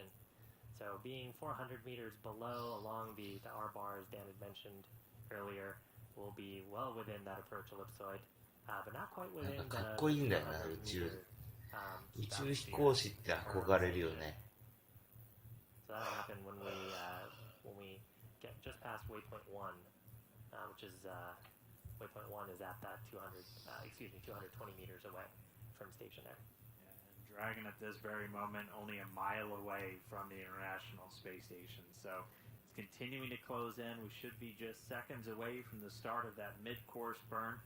This just to help fine-tune its path up towards waypoint 1, or waypoint 0 rather, just 400 meters below the space station, which will get there in about 20 minutes. About halfway there, though, the teams will do a go-no-go if they're just going to pass waypoint 1 and then move on YouTube to, or wait, ゴンちゃん宇宙の実は俺の実俺の果てしない憧れさ音符 lined up here for you, not to confuse you. We'll have 3 waypoints. It'll be 宇宙の waypoint 海 0, は俺の海 400 meters below the station. 俺の果てしない Waypoint 1, 憧れさ 220 meters out in front of the International そ Space れはなん Station. かの And then waypoint 2, なんかのアニソン just か 20なんか meters っ in すか front of that docking port on the Node 2 forward port. And so we're going to move through all of those quickly. We should be in the mid-course burn at this point. And so Dragon just doing a slight adjustment as it continues to swing up. It's eventually going to be just 400 meters directly below the International Space Station. Bob and Doug strapped into their seats, suited up, along for the ride for now, as this is automated. But will YouTube be automated the ゴンちゃん whole キャ way プテン since ハー this ロ is ッ a ク demo flight. Yeah, Captain actually, on Harlock the か screen to our, I guess ハロックかっこいいっすね there you saw some orange blips that represents the service section Draco engines firing. So there are 12 of those on the service section or the trunk of the vehicle. And once we get through this mid-course maneuver, we'll probably hear some words from the core to Bob and Doug, letting them know. That's right, and we do have confirmation that the AI mid-course or the approach initiation mid-course burn is underway. Again, we expect this one to last じゃあとりあえず2時間ぐらい a little over a 休 minute. んで And this is again just a really fine-tuned あー歴史的瞬間を見て All of these maneuvers are pretty それでもう一回 small. 寝ればいいや On Big Loop, the とりあえず皆さん nominal burn お先に trajectory has converged お on やすみ waypoint なさ 0. い一応ここにはいますけど今日もありがとう There's those 2 words, nominal burn. また起きたら So we won't have ね any more significant もし burns 誰かい for たら somebody 一緒に using そ those の瞬 engines 間を YouTube 味わいましょうゴンちゃんおやすみなさい maneuvers. おやすみなさい At this point, Dragon now approaching waypoint 0. もしまた会えたら一緒に見ましょ And really at this point it's all relative maneuvers, a very slow and steady approach to the station. Of course that small translational test with Bob and Doug commanding Dragon to do some small manual piloting maneuvers. うどうだ Things are going to What start about to those? darken, but hopefully we'll still be able to keep Dragon in view as they are crossing pretty soon into an orbital nighttime. At this moment, we're less than a mile away from the station. Dragon just under 1,200 meters Have away, a continuing nice to day. close the gap. Pretty slow rate right now, moving in at only about 1.7 meters per second. We're going to be standing by. There's going to be an internal go-no-go poll about passing waypoint 0. That should be coming up in about 7 minutes. We'll continue to listen in with the teams. We're expecting Dragon's arrival at waypoint 0, which we heard its trajectory has converged on. So that means Dragon pointed in the right direction on its way to that waypoint just 400 meters below the space station. Yeah, and to maybe put that 1.7 meters meters per second in perspective, if there are any runners or joggers listening, that's a pretty reasonable pace jog. So right now the spacecraft is moving towards the ISS about as fast as if you were going on a morning jog.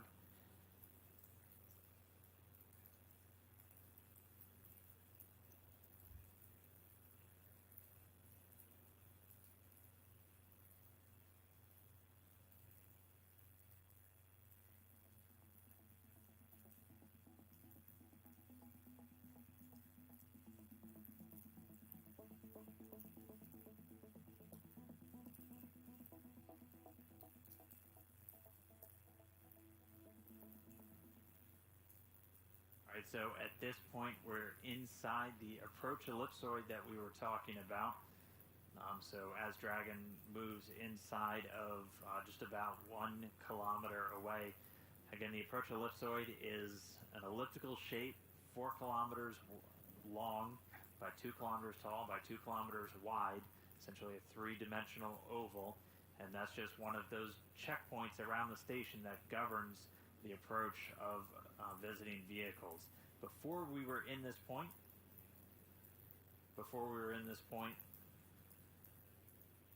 Dragon was on a 24-hour free safe trajectory, so if we had lost control of Dragon, it would have been at least 24 hours before we moved inside. But we're now inside this approach ellipsoid. Dragon, given the go, as it was given the authority to do the approach initiation burn. So that next imaginary gateway around the space station is the keep out sphere. That one's a little bit smaller, has a radius of only 200 meters, and we won't be crossing that until we're done with the manual flight test, but we'll do the go, no go to cross that sphere well in advance of them actually moving in. Yeah, in about 14 minutes from now, there'll be a small correction maneuver to take us from waypoint 0 to waypoint 1 right outside the keep out sphere. So if we have a video of Dragon at that point, you may see the Draco thrusters firing.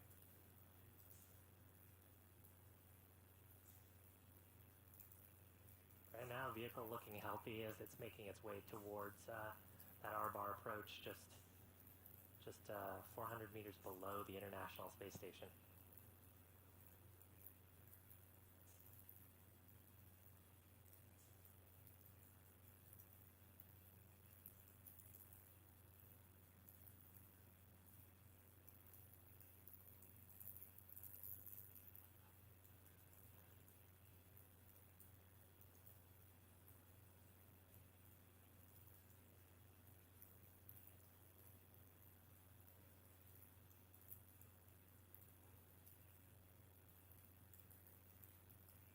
Dramatic shot of Dragon as it continues to close in. The station and Dragon right now just over the northeastern part of China. They are in an orbital nighttime, so the sun is setting on both vehicles right now as they're flying about 262 statute miles over the surface of planet Earth. 2 crew members, NASA's Bob Behnken and Doug Hurley, inside Dragon, closing in on their home for the next several months, completing the first crewed flight of the commercial crew program era to the International Space Station. So we should be under 2 hours away from the planned docking time. We were looking at a docking around 7:30 a.m. Over here on the West Coast, but they were able to move through a number of their maneuvers a little bit quicker. We've got about 16 minutes ahead of the approach initiation burn, so that docking time will be a little bit variable and will hinge on how quickly they're able to move through that second manual flight test. But everything continuing to go smoothly. We're waiting for their arrival at waypoint 0, should be coming up in just about 12 minutes from now.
On Big Loop, the ground is go for approach 0.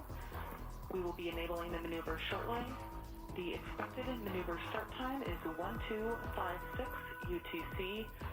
Reminder that Dragon will nominally continue approach through waypoint 1 toward waypoint 2 without stopping at waypoint 1.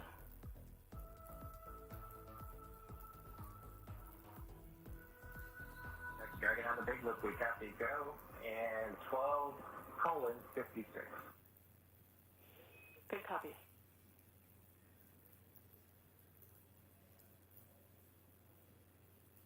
All right, so we heard both teams, the NASA and SpaceX teams, are go to continue on past waypoint 0.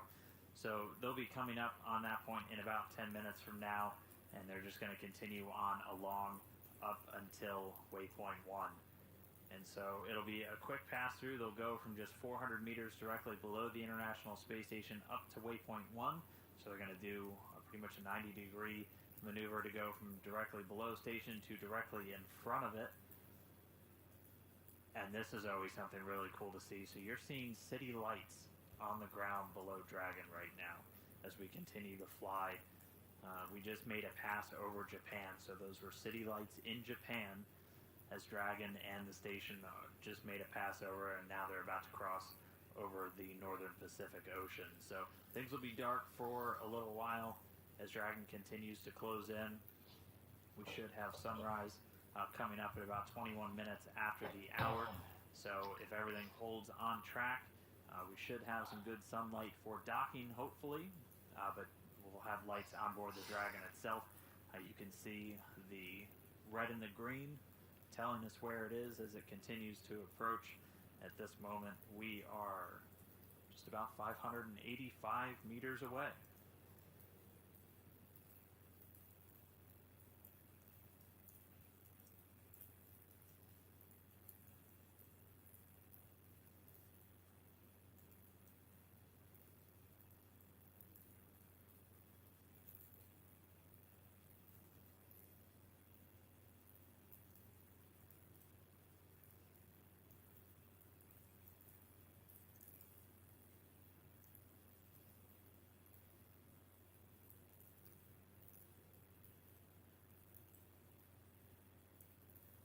In just about 8 minutes, we're going to pass through waypoint 0 and continue on to waypoint 1. And then shortly after that, the crew's going to get their second chance to jump in and start sending some commands to Dragon.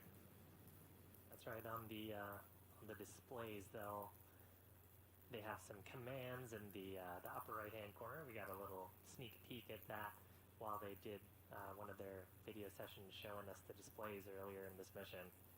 And they'll command a hold once they get to about 220 meters away from the station. That's where they'll conduct that manual piloting test.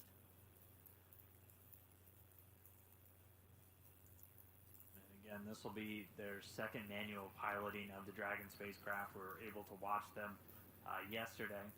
Copy that. They're ready. Yesterday, shortly after getting on orbit, they were able to take control of Dragon and go through a number of pointing maneuvers or attitude adjustments. And in this case, they're going to be doing pretty much the second half of everything. When you're flying a spacecraft, you're worrying about attitude adjustments, and then you're worrying about translational adjustments. And this is going to be their chance to do those translational maneuvers.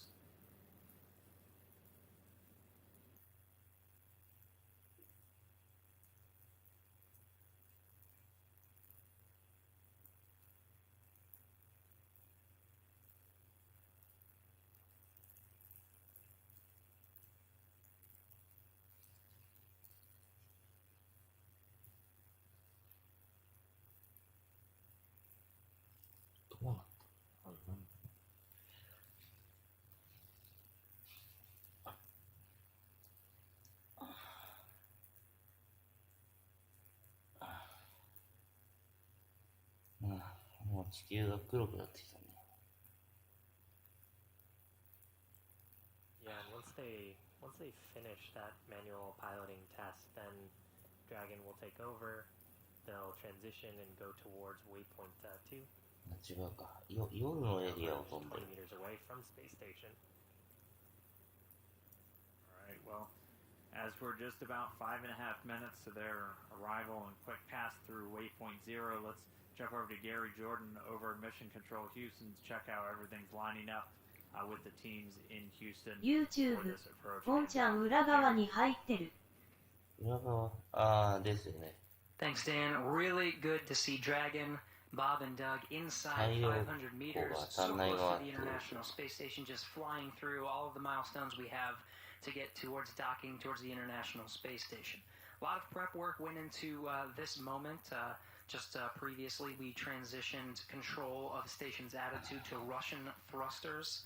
Also configured the station itself YouTube ポンちゃん空見たけど曇りってて見えなかった。 was just finishing up his midday meal. His next activity, just a それ little は bit more 残 than 念でしたね。 20 minutes from now, で we'll も begin 教え to てくれ set てありが up とうござい Dragon ます。 monitoring. He has a tool called the RPOP. We'll be able to display some of the telemetry data coming from Dragon through the C2V2. This is the common communication for visiting vehicles. It's established a link between the International Space Station and Dragon. Dragon's telemetry data, all the information being relayed through the International Space Station. And Cassidy will be able to monitor from this tool, again, setting up in just about 20 minutes. Everything going according to plan from the International Space Station side of things. Getting great views from Dragon of the International Space Station. Look at that, the lights reflecting from the outside of the International Space Station turned on. So Bob and Doug have a very clear view of the International Space Station. Should be entering into an orbital sunrise here shortly. From there, we'll take you through the next few maneuvers. Again, passing waypoint 1 and going right into that manual flight test. Again, everything here from Mission Control Houston, International Space Station configured for docking. Everything's go from our end. Back over to you and Hawthorne. All right, thanks, Gary. We're jumping in now with Bob and Doug inside the Crew Dragon. Again, you're able to see what they're looking at on those displays there, and this a view from the Dragon spacecraft itself. You can see the International Space Station continuing to close in. Right now, they're only about 430 meters away.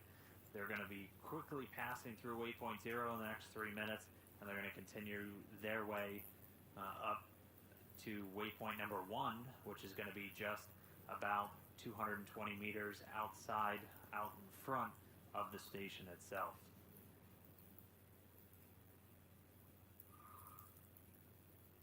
Yeah, and Dragon has a number of relative navigation sensors, items that are used for guidance and control of the vehicle. So right now, Dragon's in a pointing mode that has those relative navigation sensors trained on the space station with the attitude control system making minor adjustments as it needs to, if there's any roll correction or anything that it needs to perform. And Bob and Doug getting closer and closer to that manual flight test. They looked pretty comfy in those seats with that view right behind them. Yeah, they are suited up, and again, they get suited up for anything we consider kind of the dynamic operations inside the spacecraft. So anytime that they're either in an approach and docking maneuver or an undocking maneuver, and then obviously at the very start and the very end of their missions, which are probably the most dynamic phases, that launch and ascent, and then that deorbit and splashdown when they come home and splash down in the Atlantic. We are just 420 meters away from the space station, less than a third of a mile. Should be just about a minute and a half until we're passing through waypoint 0, and then Dragon's going to begin a little over 20-minute, about the 25-minute trip up to the docking axis. So this will be waypoint 1. There'll be 220 meters directly in front of the station, and it'll be lined up perfectly with that international docking adapter at the very forward port of the Node 2 module, also known as Harmony, on the space station.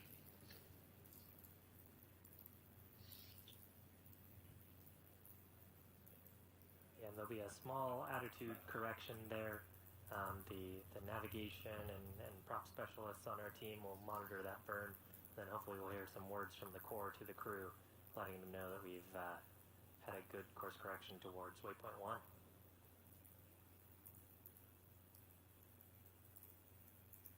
Again, things a little bit dark right now. We should have sunrise in about 25 minutes. And so things will light up as we get closer to that manual flight test, and hopefully by the time we're there, we'll be right in front of the space station itself. We should get some good light on Dragon, and hopefully some views from the station looking straight out at the spacecraft using the cameras that are right next to that docking port on Node 2. And then Bob and Doug will once again take the controls using those touchscreens to maneuver Dragon. They'll do a number of different translational maneuvers, so physically moving the Dragon spacecraft in space. Oh, we're seeing some thruster firings there. And so those are using some of those, we call them the service section Draco thrusters. There's 12 around the lower part of the Dragon spacecraft.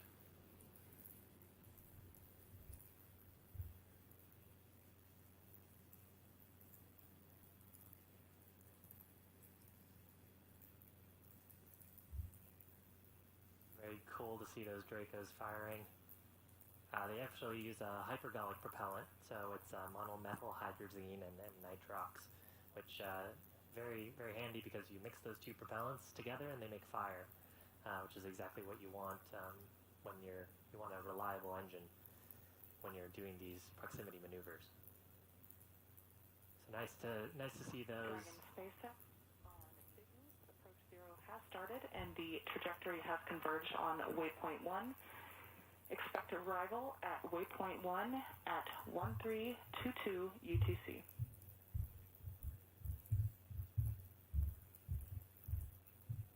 Dragon copy from Igloo 13:2.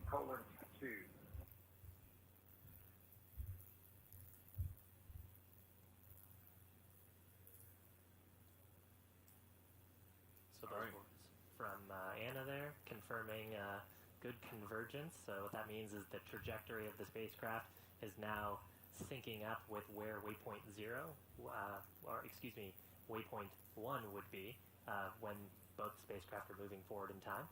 So that means that Dragon will be right where it needs to be, and we're expecting Dragon to reach waypoint 1 about 25 minutes from now.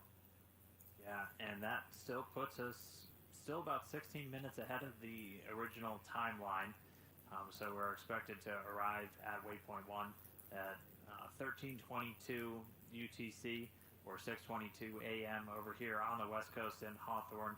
And if we continue to track about 16 or so minutes early, we may get to that docking a little bit early as well. Again, we were tracking right around 7:30 a.m. Over here on the West Coast, so we may be more in the neighborhood of about the 7:15. But obviously that just depends on how all of the additional maneuvers go. But Dragon so far moving ahead of schedule in its flight to the International Space Station. We've moved past waypoint 0, so we're inside 400 meters right now, just under 370 meters away from the station. Already converged on its next stop is going to be waypoint 1. And once it gets there, again, the crew is going to jump in and command a hold before they move into their manual piloting test.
is 6 a.m. here in Hawthorne. If you're just now tuning in, the Dragon spacecraft well in range of the International Space Station right now, just 350 meters away. We've stepped through all of our procedures, all of our burns, all of our maneuvers to get Dragon to this point since we launched just a little over 17 and a half hours ago. Dragon was able to make all of its maneuvers to get it on the same orbital plane as the International Space Station, and we've already begun integrated operations between the teams here in Hawthorne and those out in Mission Control Houston, and now we're just really getting into some of the final steps before Dragon makes it to the space station. Yeah, and on your screen right now we're in orbital night, so the Earth is blocking the sun, but you can see the lights from the Dragon spacecraft. That flashes a light that's right along the forward hatch.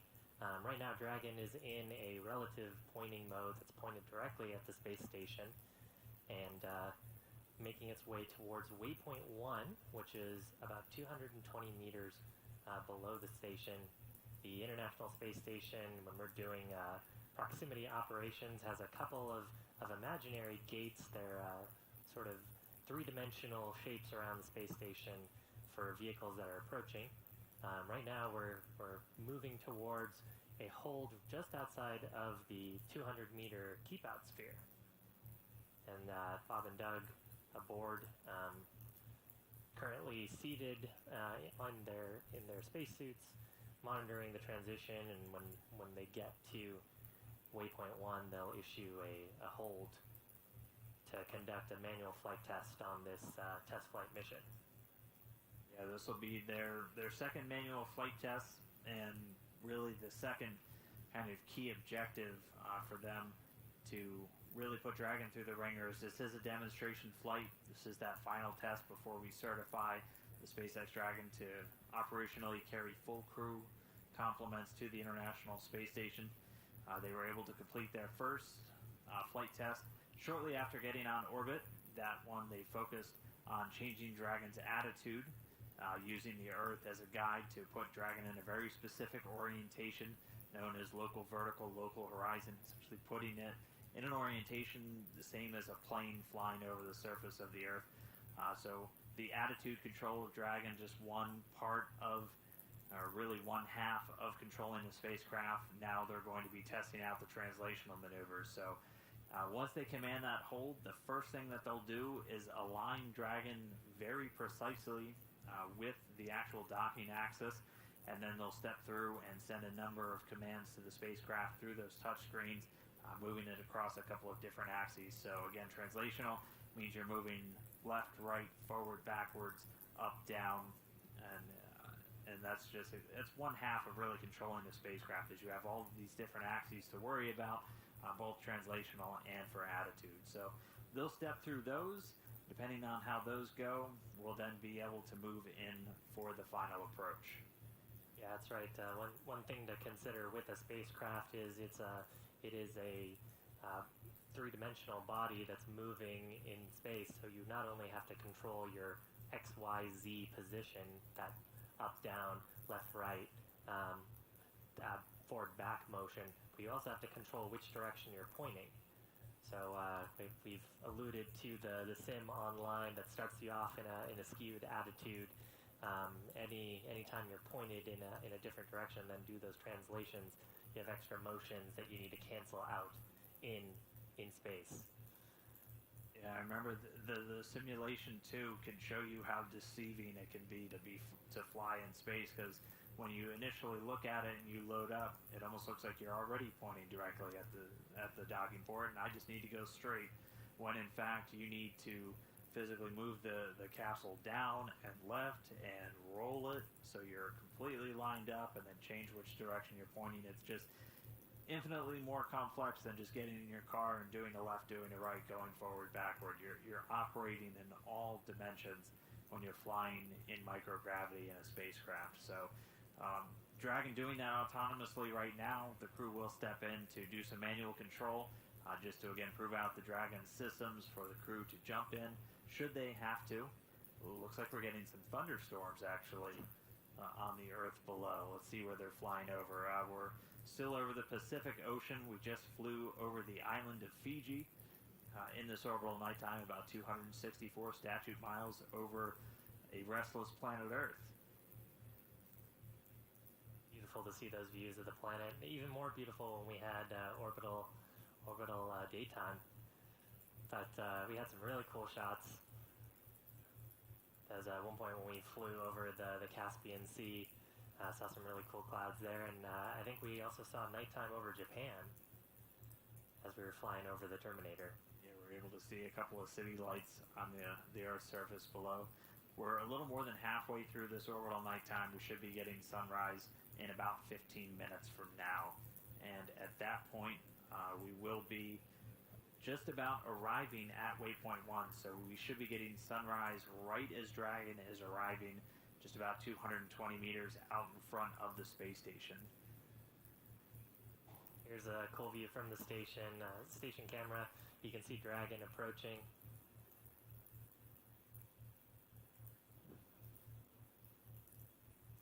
We've just got those red and green lights on either side of the capsule. It gives folks looking at the capsule a sense of orientation of the vehicle. And here's a view from Dragon. Dragon's got a number of relative navigation sensors, as well as a couple of cameras that can look forward, and we'll hopefully get some additional views for as we get closer to docking. So here's a good view of the space station.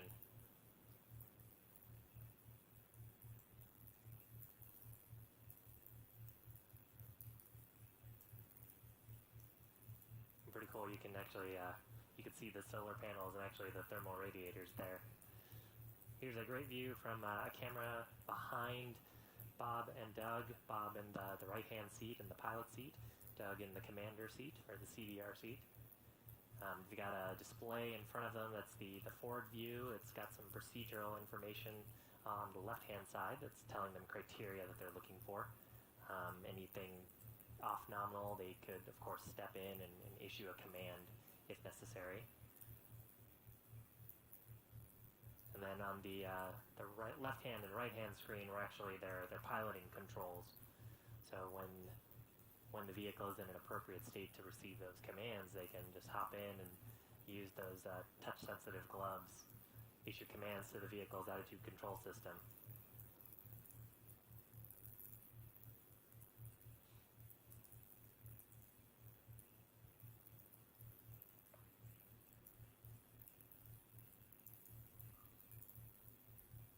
Have a little over 13 and a half minutes still in this maneuver.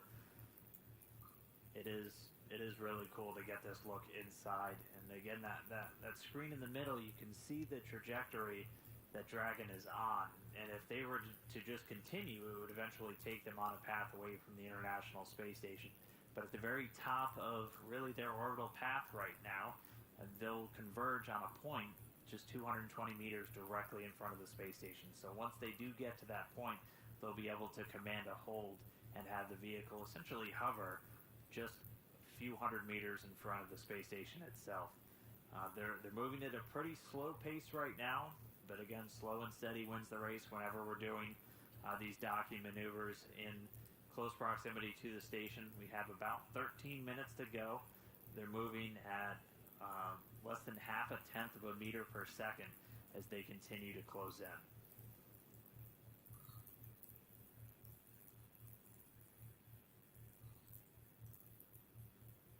There's another view from the space station looking back, and there's a brief moment there where we're looking at Doug's display where you could see that same view that we had of the International Space Station. So they have those views from the vehicle overlaid on their displays to give them some awareness of their relative motion to the space station. Especially handy if they had to actually step in for manual piloting to dock. Fingers crossed they won't have to do that today, though, and that the flight control system will operate as intended. Yeah, we'll get the manual piloting demo, and then it'll be handed over to Dragon to do a nice, smooth operated, automated docking. Again, we've not been tracking any issues with the Dragon spacecraft on the whole flight uphill. been moving through each of these burns a little bit ahead of schedule, running about 16 minutes or so ahead of the timeline as it was originally mapped out. Yeah, very, very healthy vehicle, this test flight. Very little. I'm sure Bob and Doug have a few things as well that they're getting used to. There's only so much a simulator can train you on. I think they had mentioned a little bit of that during the ascent portion. There are a few things that are a little different than what they expected. But just because when you're actually launching on a rocket, that's a different feeling than sitting in a training capsule. Yeah, can't quite simulate a 9-minute ride on top of a controlled explosion in an office. But as they did give credit to the teams here at SpaceX, the actual piloting of the spacecraft went off exactly like their simulators. And so they're able to do all of that training here in Hawthorne, both in a cockpit simulator and in a full mock-up of the Dragon spacecraft itself. Even able to get fully suited, plugged into the seats, go through all of the different systems that they had to get familiar with before they moved into their flight today. Yeah, you and Jesse actually had a really cool opportunity to step in and see the training capsule. The team that I work on actually gets to help train the astronauts that are coming through, so I've had some cool opportunities to interface with the Crew 1 crew. They've already started their training for the Dragon vehicle. Yeah, you get the really cool job. I get to come tag along every once in a while. But yeah, it was really exciting to literally sit in the seat where Bob and Doug were as they prepared for this mission. It was really exciting.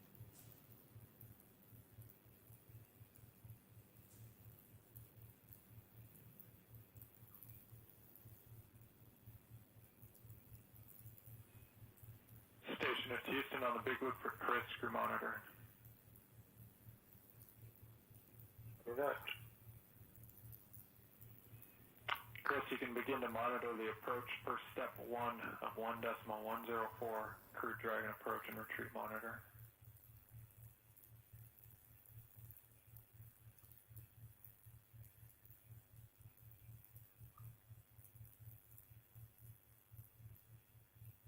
Copy, it worked.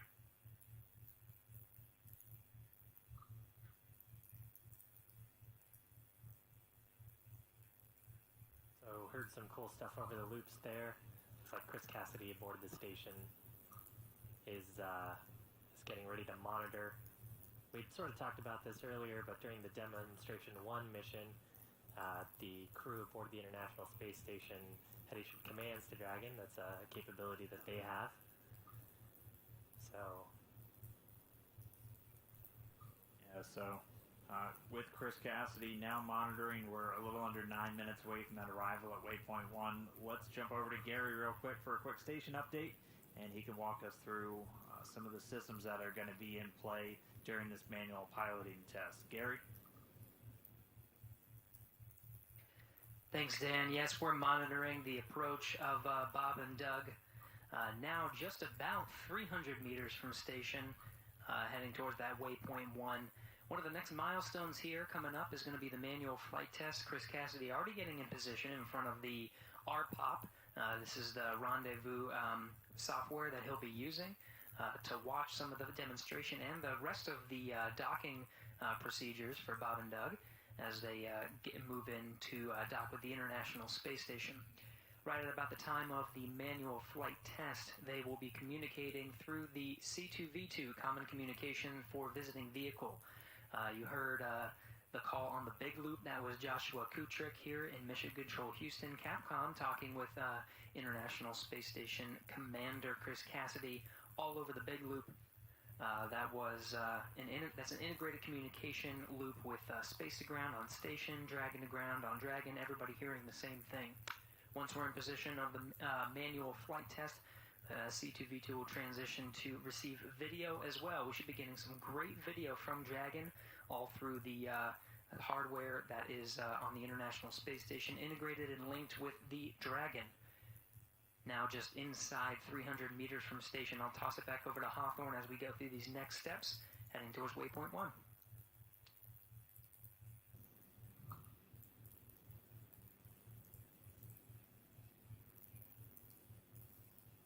Right on. Thanks for that update, Gary.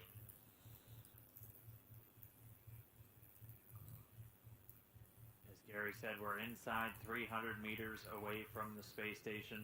Should be getting that arrival at waypoint 1 in just about 6.5 minutes. And then we'll see some dynamic action pick up with Bob and Doug stepping in to command a hold to the Dragon spacecraft and then step into their manual piloting test. Just to give you a long look at everything, we were originally tracking the docking just a few seconds before 7:30 a.m. Pacific time.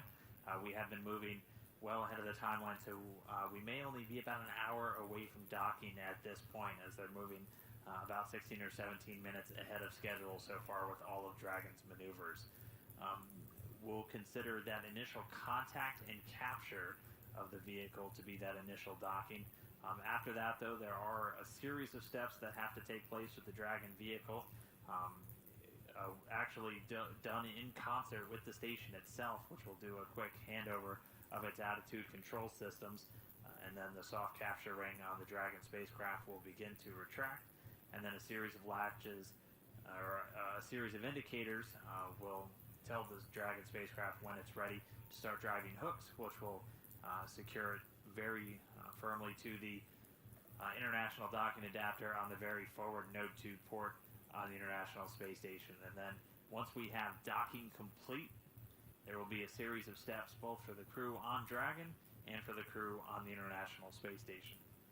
Yeah, that's right. Once docking is complete, the cavity in between the PMA node and Dragon, which we refer to as the vestibule, that is still a vacuum. So we'll do some steps there to bring air in from the International Space Station to pressurize that volume. There'll be a leak check on that volume to make sure that we truly have a good seal. Don't want to lose that precious life support to the vacuum of space. And then, of course, when we pressurize that volume, that area has been exposed to space for a pretty long period of time, and we're expanding a gas into it. So the temperatures will fall in there a little bit. So there'll be a period of time for a thermal hold to wait for temperatures to stabilize and to confirm that the pressure is good. So once all those things are good, then we can hopefully open the hatch, the forward hatch. Yeah, we do expect it'll take about an hour and a half or so typically before we start seeing hatches opened between the station and the Dragon spacecraft following the docking. There are going to be two hatches. The first on the station side is the A-Pass hatch. That won't get open first, and then we'll wait for everything just to make sure that, again, we're at an equalized pressure between the cabin inside Dragon and the now open hatchway on the station side before Bob and Doug are able to open up the Dragon hatch. A number of other things are taking place while we're waiting for the hatch opening to occur. Dragon, once it's docked to the space station, will be able to connect via an umbilical to transfer power from the International Space Station, so no longer needing to use its own solar arrays to power batteries and all the systems on board, be able to draw power. SpaceX for Approach 1 on Big Loop. Approach 1 and the soft capture ring extension will begin shortly. Command a hold 20 seconds after beginning Approach 1 for the manual piloting demo.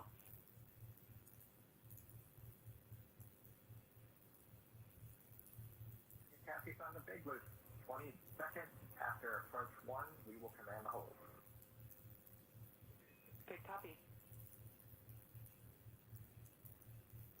And so real quick, what they're referring to there, in about 2.5 minutes, we'll be at waypoint 1, so about 220 meters out in front of the space station.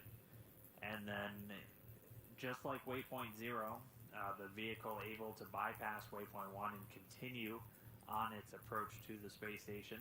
The crew is going to jump in 20 seconds after they hear that approach 1 has started, command a hold, and then they're going to move into that second manual piloting demonstration on board Dragon. So we should see that all start to happen in just about 2 minutes, and thankfully, as promised, the sun starting to come up on both of our spacecraft. Yeah, they also mentioned the soft capture system. So they'll do an extension of a ring with 3 pedal-like structures on it that are covered in micro switches and sensors. And when we do finally get to waypoint 2 and final approach for docking, those will interface with the international docking adapter and give us a confirmation that we've made what's called soft capture. Now, at that point, the spacecraft may have some relative motion, so that system helps get rid of any of that relative motion before we go in for final closure of the hard capture hooks.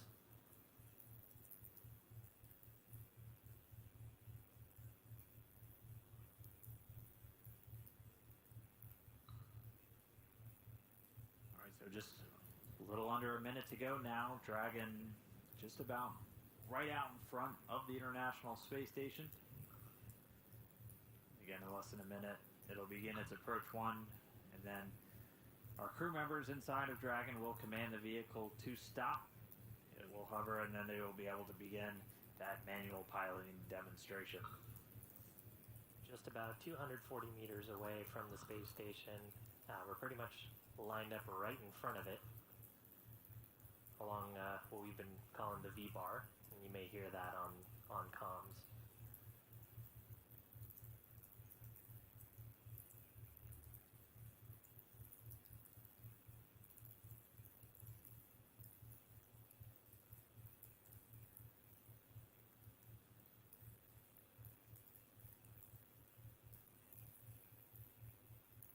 Do have a short communications blockage with the space station.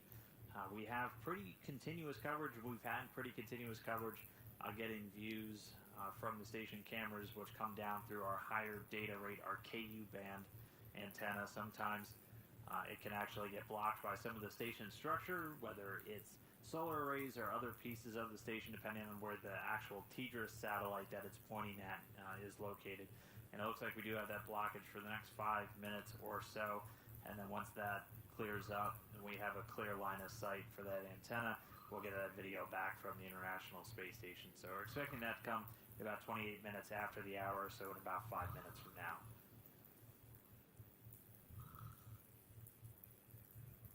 The ground control teams still certainly have good data to both Dragon and the International Space Station, so they're still able to monitor what's happening. Have good telemetry, so different sensors, the velocity of the vehicle, how the prop is doing, if any thrusters are firing, what commands are being sent.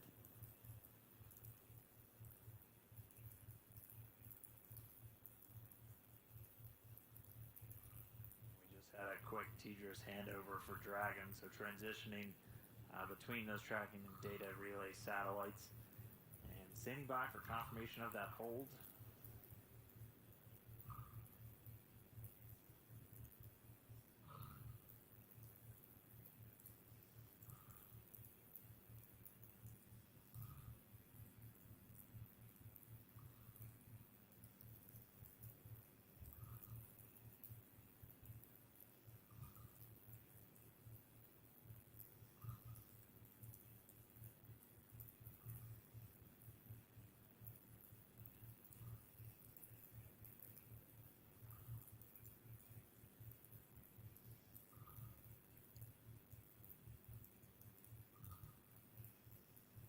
Station at Houston on the Big Wood for Chris monitor.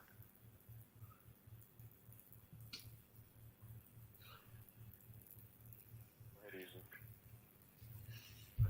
Station in preparation for Endeavour's manual piloting demo. You can monitor now for block Charlie in 1.104 Crew Dragon approach and retreat monitoring. That'll be block Charlie.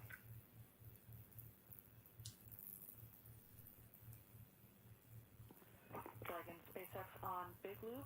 Expect reconfiguration of the C2V2 return link shortly.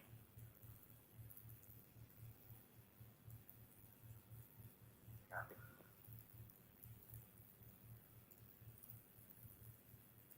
All right, so we had confirmation the crew was able to send that hold. They're at right about 203 meters away from the space station right now, it looks like.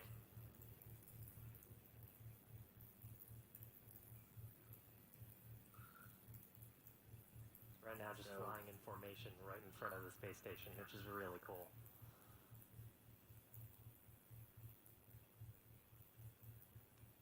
And we should be getting the video views from the station itself back in just about 2 minutes from now. But yeah, Dragon holding just about 200, a little over 200 meters directly out in front. They're going to take a few moments to reconfigure C2V2, that common communication for visiting vehicles, to begin getting some higher data rates to get video from Dragon through the station as we begin to step into this near-field manual piloting demo. And just a reminder, Bob and Doug are going to be doing some translational maneuvers, so they're going to precisely align the Dragon with the docking axis, so lining it up directly in the center of the docking target, and then they'll begin to move along a number of different axes through translations, forward, backward, up, down, left, right, just another test of the manual control function on board the Dragon spacecraft. And then once they're complete with that, they'll put Dragon back into automated control and begin to move in towards the final waypoint, waypoint 2, just 20 meters in front of Dragon.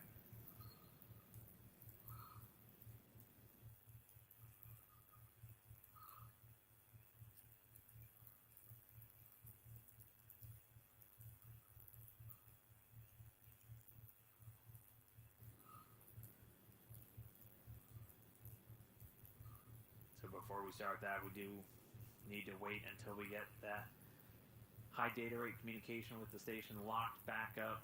Again, should be just about another minute or so until that's in place.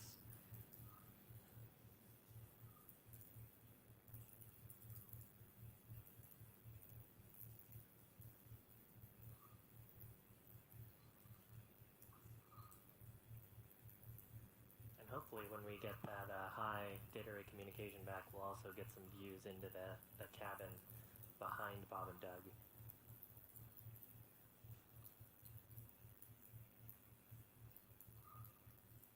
got a few cool views of that earlier as they were getting closer and closer to the station.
So if you're just joining us, Station Houston on the Big Loop for Chris. Dragon's now transmitting docking camera and video. We want to confirm that video and data is updating in the Dragon 2 docking monitor. Work.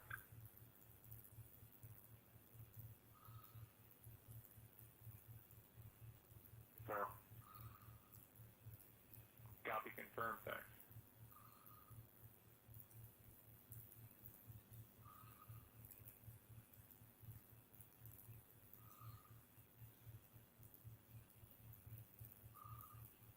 so as I was mentioning earlier, if you're just now joining us, Dragon is now just 220 meters in front of the space station. The astronauts aboard, Bob Benkin and Doug Hurley, have commanded a manual hold. That's to perform a manual piloting test. There is a very nice shot of the Dragon vehicle from cameras aboard the space station.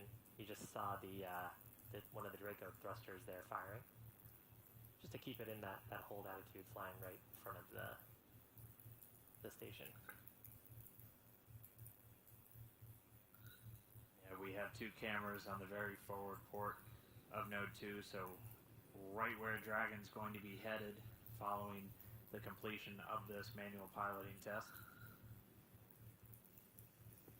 Dragon SpaceX on Big Loop. C2V2 link reconfiguration is complete. The soft capture ring extension is also complete. Dragon copies on the Big Loop. Good ring extension and C2V2 reconfig.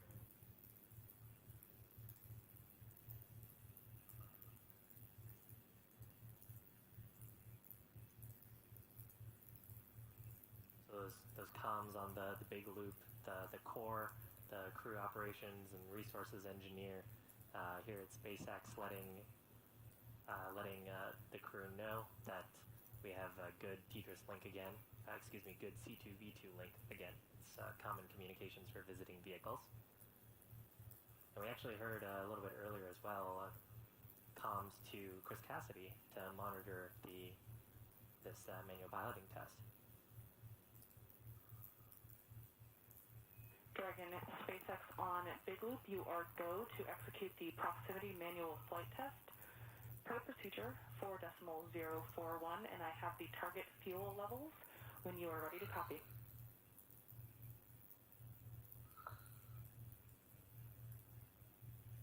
We are go for 4.041, and we're ready to copy the fuel constraint.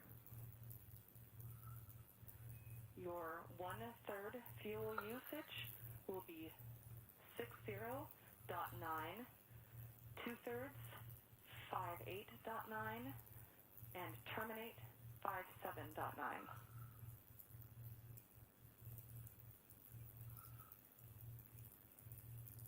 We copy 60.9, 58.9, and 57.9. We'll pick up in 4.041. Good copy, and we're with you.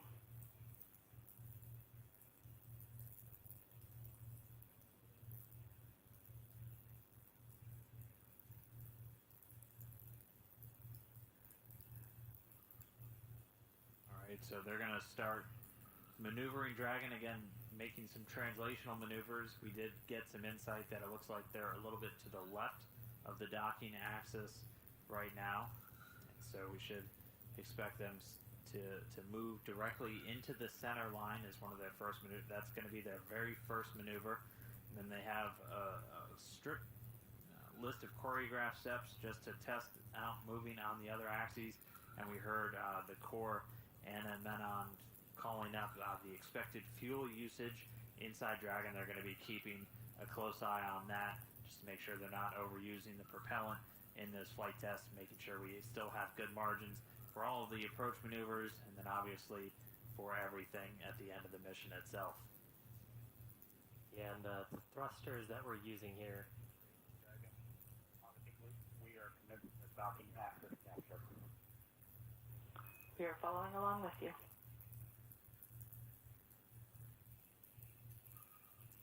So the thrusters that we expect to see firing here would be on the service section or on the trunk. And you'll see some plumes coming out from the shot on your screen.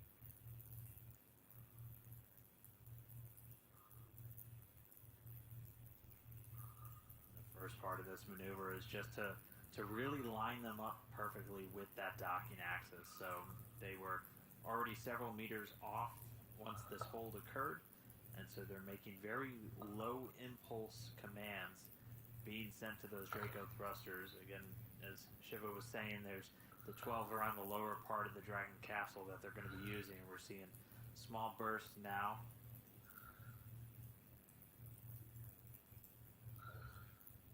And they actually have a couple of precision modes where they can put in sort of coarse and fine inputs into the vehicle. That's all stuff that they can control off of those touchscreen displays to get the right amount of impulsive thrust into the vehicle.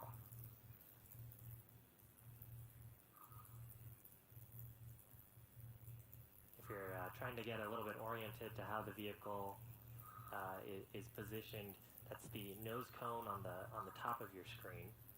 So Bob and Doug would be sitting sort of underneath that nose cone and see the pressurized portion of the capsule, and their seats look up into the displays and also would look towards the side hatch, which is currently sealed underneath on the opposite side of where that nose cone is.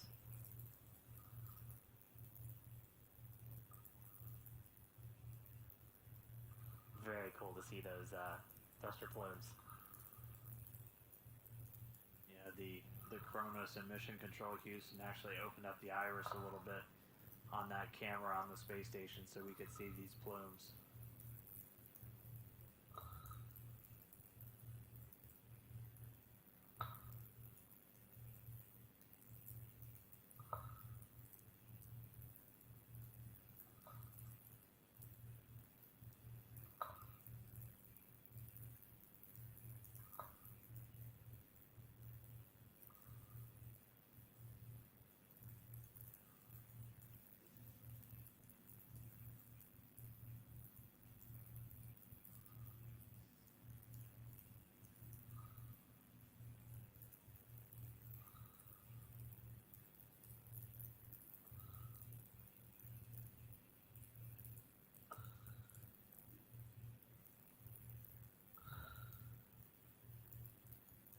SpaceX Dragon, we've completed the docking packet capture maneuver. We're going to move on to the YZ translation.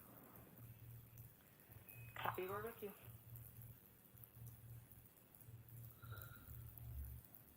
Alright, sounds like they've got themselves lined up exactly on the docking axis, so directly in front of that international docking adapter on Node 2. Now they're going to begin some lateral and axial maneuvers. So again, just putting Dragon now off the docking axis, and to just continue these translational maneuvers. So at this point we should see them head up to the right and up from this view, as they're just making very small adjustments in the Dragon's positioning in front of the space station right now.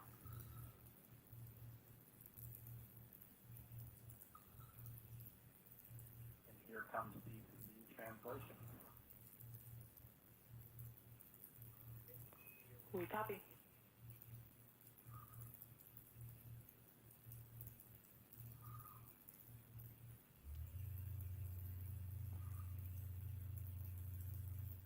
Yeah, in the data it looks like we're seeing the 6 thrusters essentially on the bottom of the spacecraft right now from this view, lighting up. So it's going to begin to move them straight up.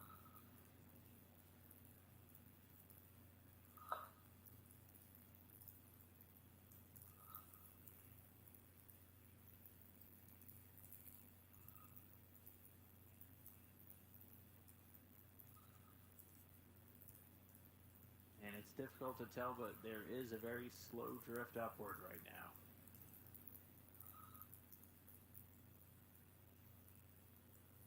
Yeah, it looks like they're going about 0.1 meters a second, if I'm looking at this data correctly. So very slow and steady. And they will probably do a quick correction to stop that upward movement.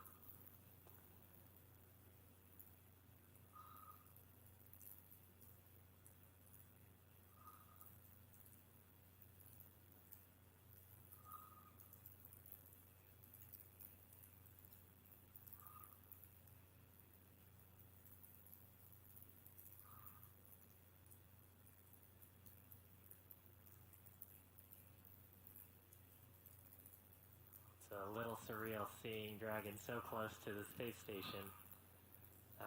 Less than 18 hours ago, I was on the pad at Launch Complex 39A.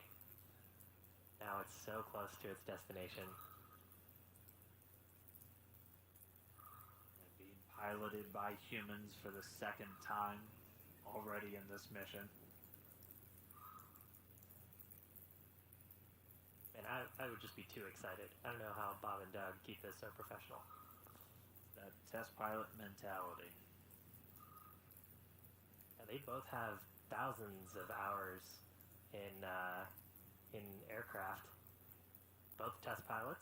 Yeah, both came from military test pilot backgrounds. Bob Bank in the Air Force, Doug Hurley, a Marine Corps aviator. And then I believe Naval Test Pilot School, so...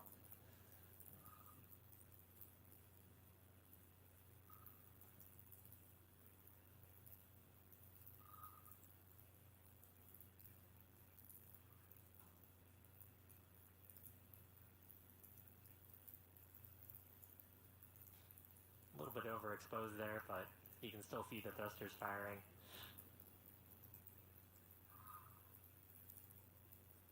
Yeah, our Kronos working to do that deliberately for us so we can see those thruster plumes from this camera view. We're at a normal exposure, so not able to see those jets into the darkness of space. But when we do overexpose a little bit, you're able to see those thruster plumes coming out of the Dragon spacecraft.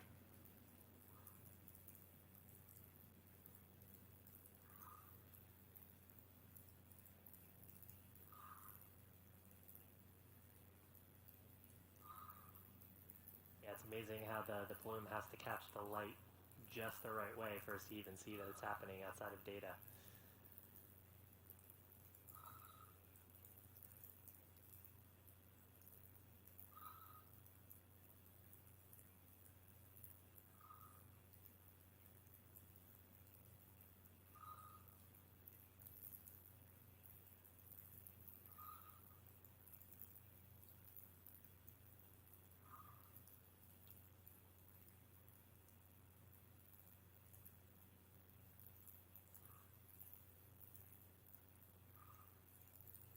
Yeah, I'm looking at the data now. It looks like we have zeroed out that radial velocity delta. So Bob and Doug cleared out that small translation test that they did. We may get a radio call down here that they've completed the Y direction testing.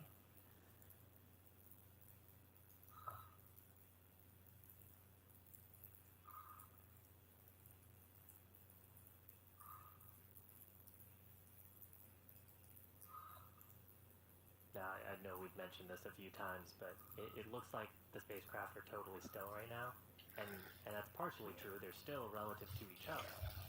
But right now, both the space station and Dragon are going around the world, what is it, about once every 90-ish minutes? Yep. Or less? Once every 90 minutes, seeing 16 sunrises and sunsets every single day. And while our view right now, moving on to the Y. We copy, we're with you. Copy. So I was a little bit mistaken. They just finished up the Z direction. Doing the Y next.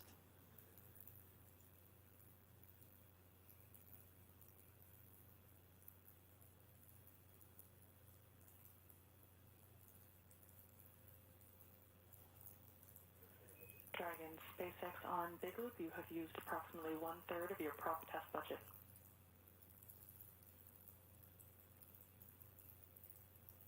And Dragon copies 1/3 of the prop test budget.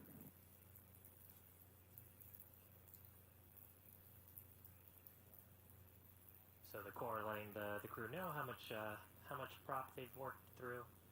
Still have 2/3 of their budget left to do test maneuvers.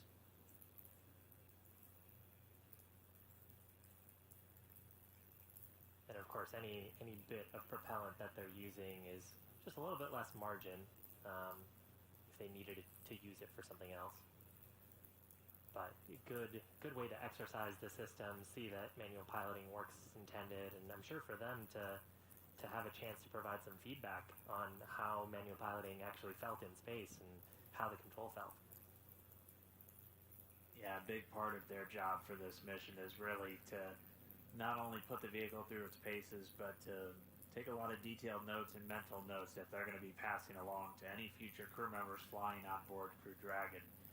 As we've talked about, the simulators have been a pretty good guide for how the actual manual piloting goes, but things like the ascent up to orbit were quite a bit different from what they expected, and so they're just taking all of that in, internalizing it, and a big part of their job once they come home is to pass that along to all of our upcoming crews, one of which is targeted to launch just about a month after they come home. That Crew 1 outfit of 3 NASA astronauts, Victor Glover, Mike Hopkins, and Shannon Walker, and a Japanese astronaut, Soichi Noguchi, will be aiming to do that flight a little bit later this year.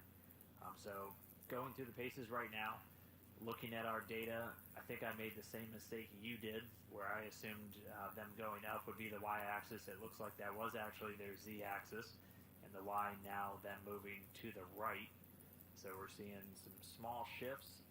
They're continuing to use up a little bit of their prop budget. We heard they're already a little past 1/3. Yeah, it's actually something interesting about both aircraft and rockets. When you consider the coordinate system, what we refer to as the x-axis is usually the one that goes through the nose. So in the case of Falcon 9 and Dragon sitting on top of each other, the x-axis would have been pointing through the nose cone going up. Can be a little bit counterintuitive. And actually in aircraft, the z-axis usually points down, depending on whether you use European or American coordinate systems and the type of aircraft you're working on.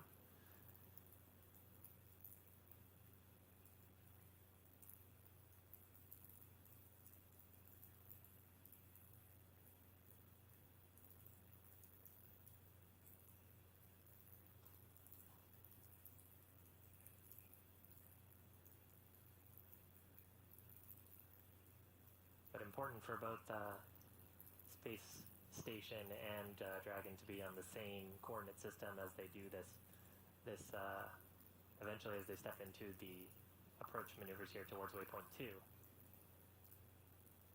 Dragon will be using its relative navigation sensors, again for relative position to the station, to make sure that it's on the approach, within the bounds of the approach corridor going towards the station when we get to that after this manual piloting test.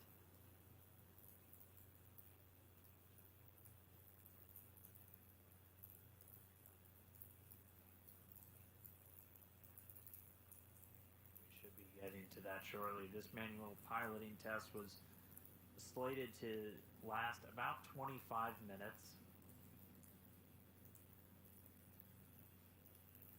As we have been running ahead of schedule today with all of Dragon's maneuvers, we could be looking at a docking only about 25 or 30 minutes from now. So once they're done with this manual flight test, they'll turn control back over to Dragon's flight computers, and they'll resume their approach, which had actually already started automatically before the crew issued a hold command to the vehicle, and then they'll press in to arrive at waypoint number 2, at which point the teams will do a final go-no-go for docking. They'll depart that 20-meter hold point, and it should be just about 5 minutes following that departure until we get contact and capture. Yeah, and the crew right now are seated in Dragon in the piloting commander's seat. Both of them are suited for what are relatively dynamic maneuvers, and they'll continue to be suited until we have confirmation of good hard capture on the space station.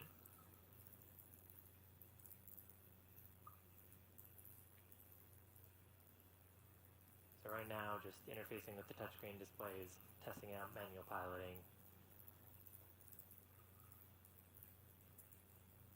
Hopefully secretly a little bit giddy to be piloting a spacecraft. I'm mean, before they had launched, Bob Behnken had referred to this mission as every astronaut's dream, getting to launch in a new spacecraft, putting it through its paces. He and Doug Hurley, with those test pilot backgrounds, testing out a new spacecraft has to be as good as it gets. But they're still stepping through this manual piloting. We should have just a few more minutes until they're done with this Y-axis translation.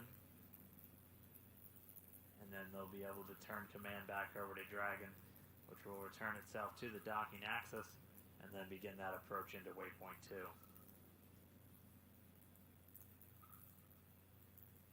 Yeah, and as a look ahead, so when we do transition into that approach, Dragon will autonomously go towards waypoint 2, which is just 20 meters away from the forward international docking adapter on node 2. And it'll hold there. That'll give the ground team some time, both in Houston and at here in Hawthorne, to do a go-no-go poll, make sure that the vehicle still looks healthy, make sure that everyone on board the space station and of course on board Dragon. SpaceX Dragon is completed with the translation maneuvers. We're going to pick up with the closure maneuver. We copy. We're following along with you. Alright, sounds like they're done with their translations. They're going to start moving it back to the docking axis, put us right back on the center line, and then we're going to resume that approach into station.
Dragon SpaceX, you have used 2/3 of your prop test budget. I can copy 2/3 of the budget.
Dragon. That completes the closure maneuver.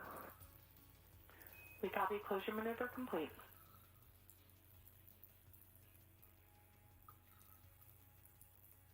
That will move on to 4.041, section 4. We copy and concur.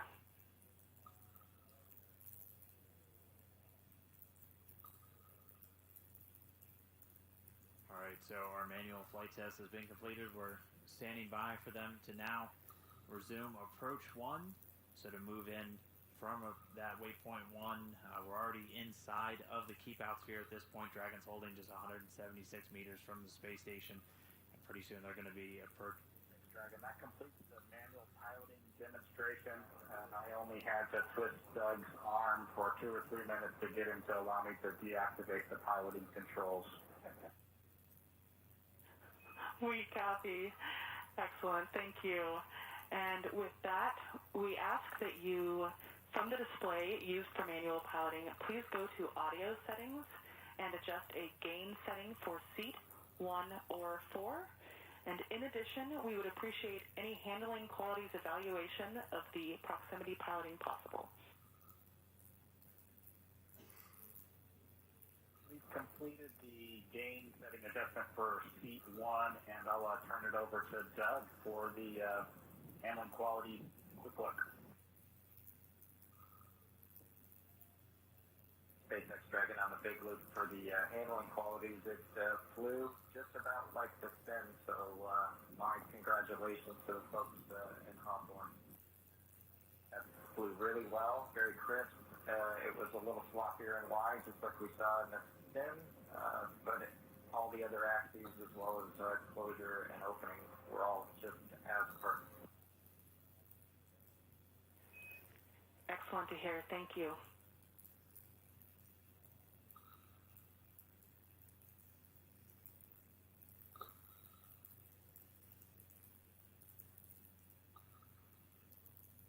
That kind of gives you an indication of sort of how the design process works. You know, Bob and Doug have had lots of opportunities to test this out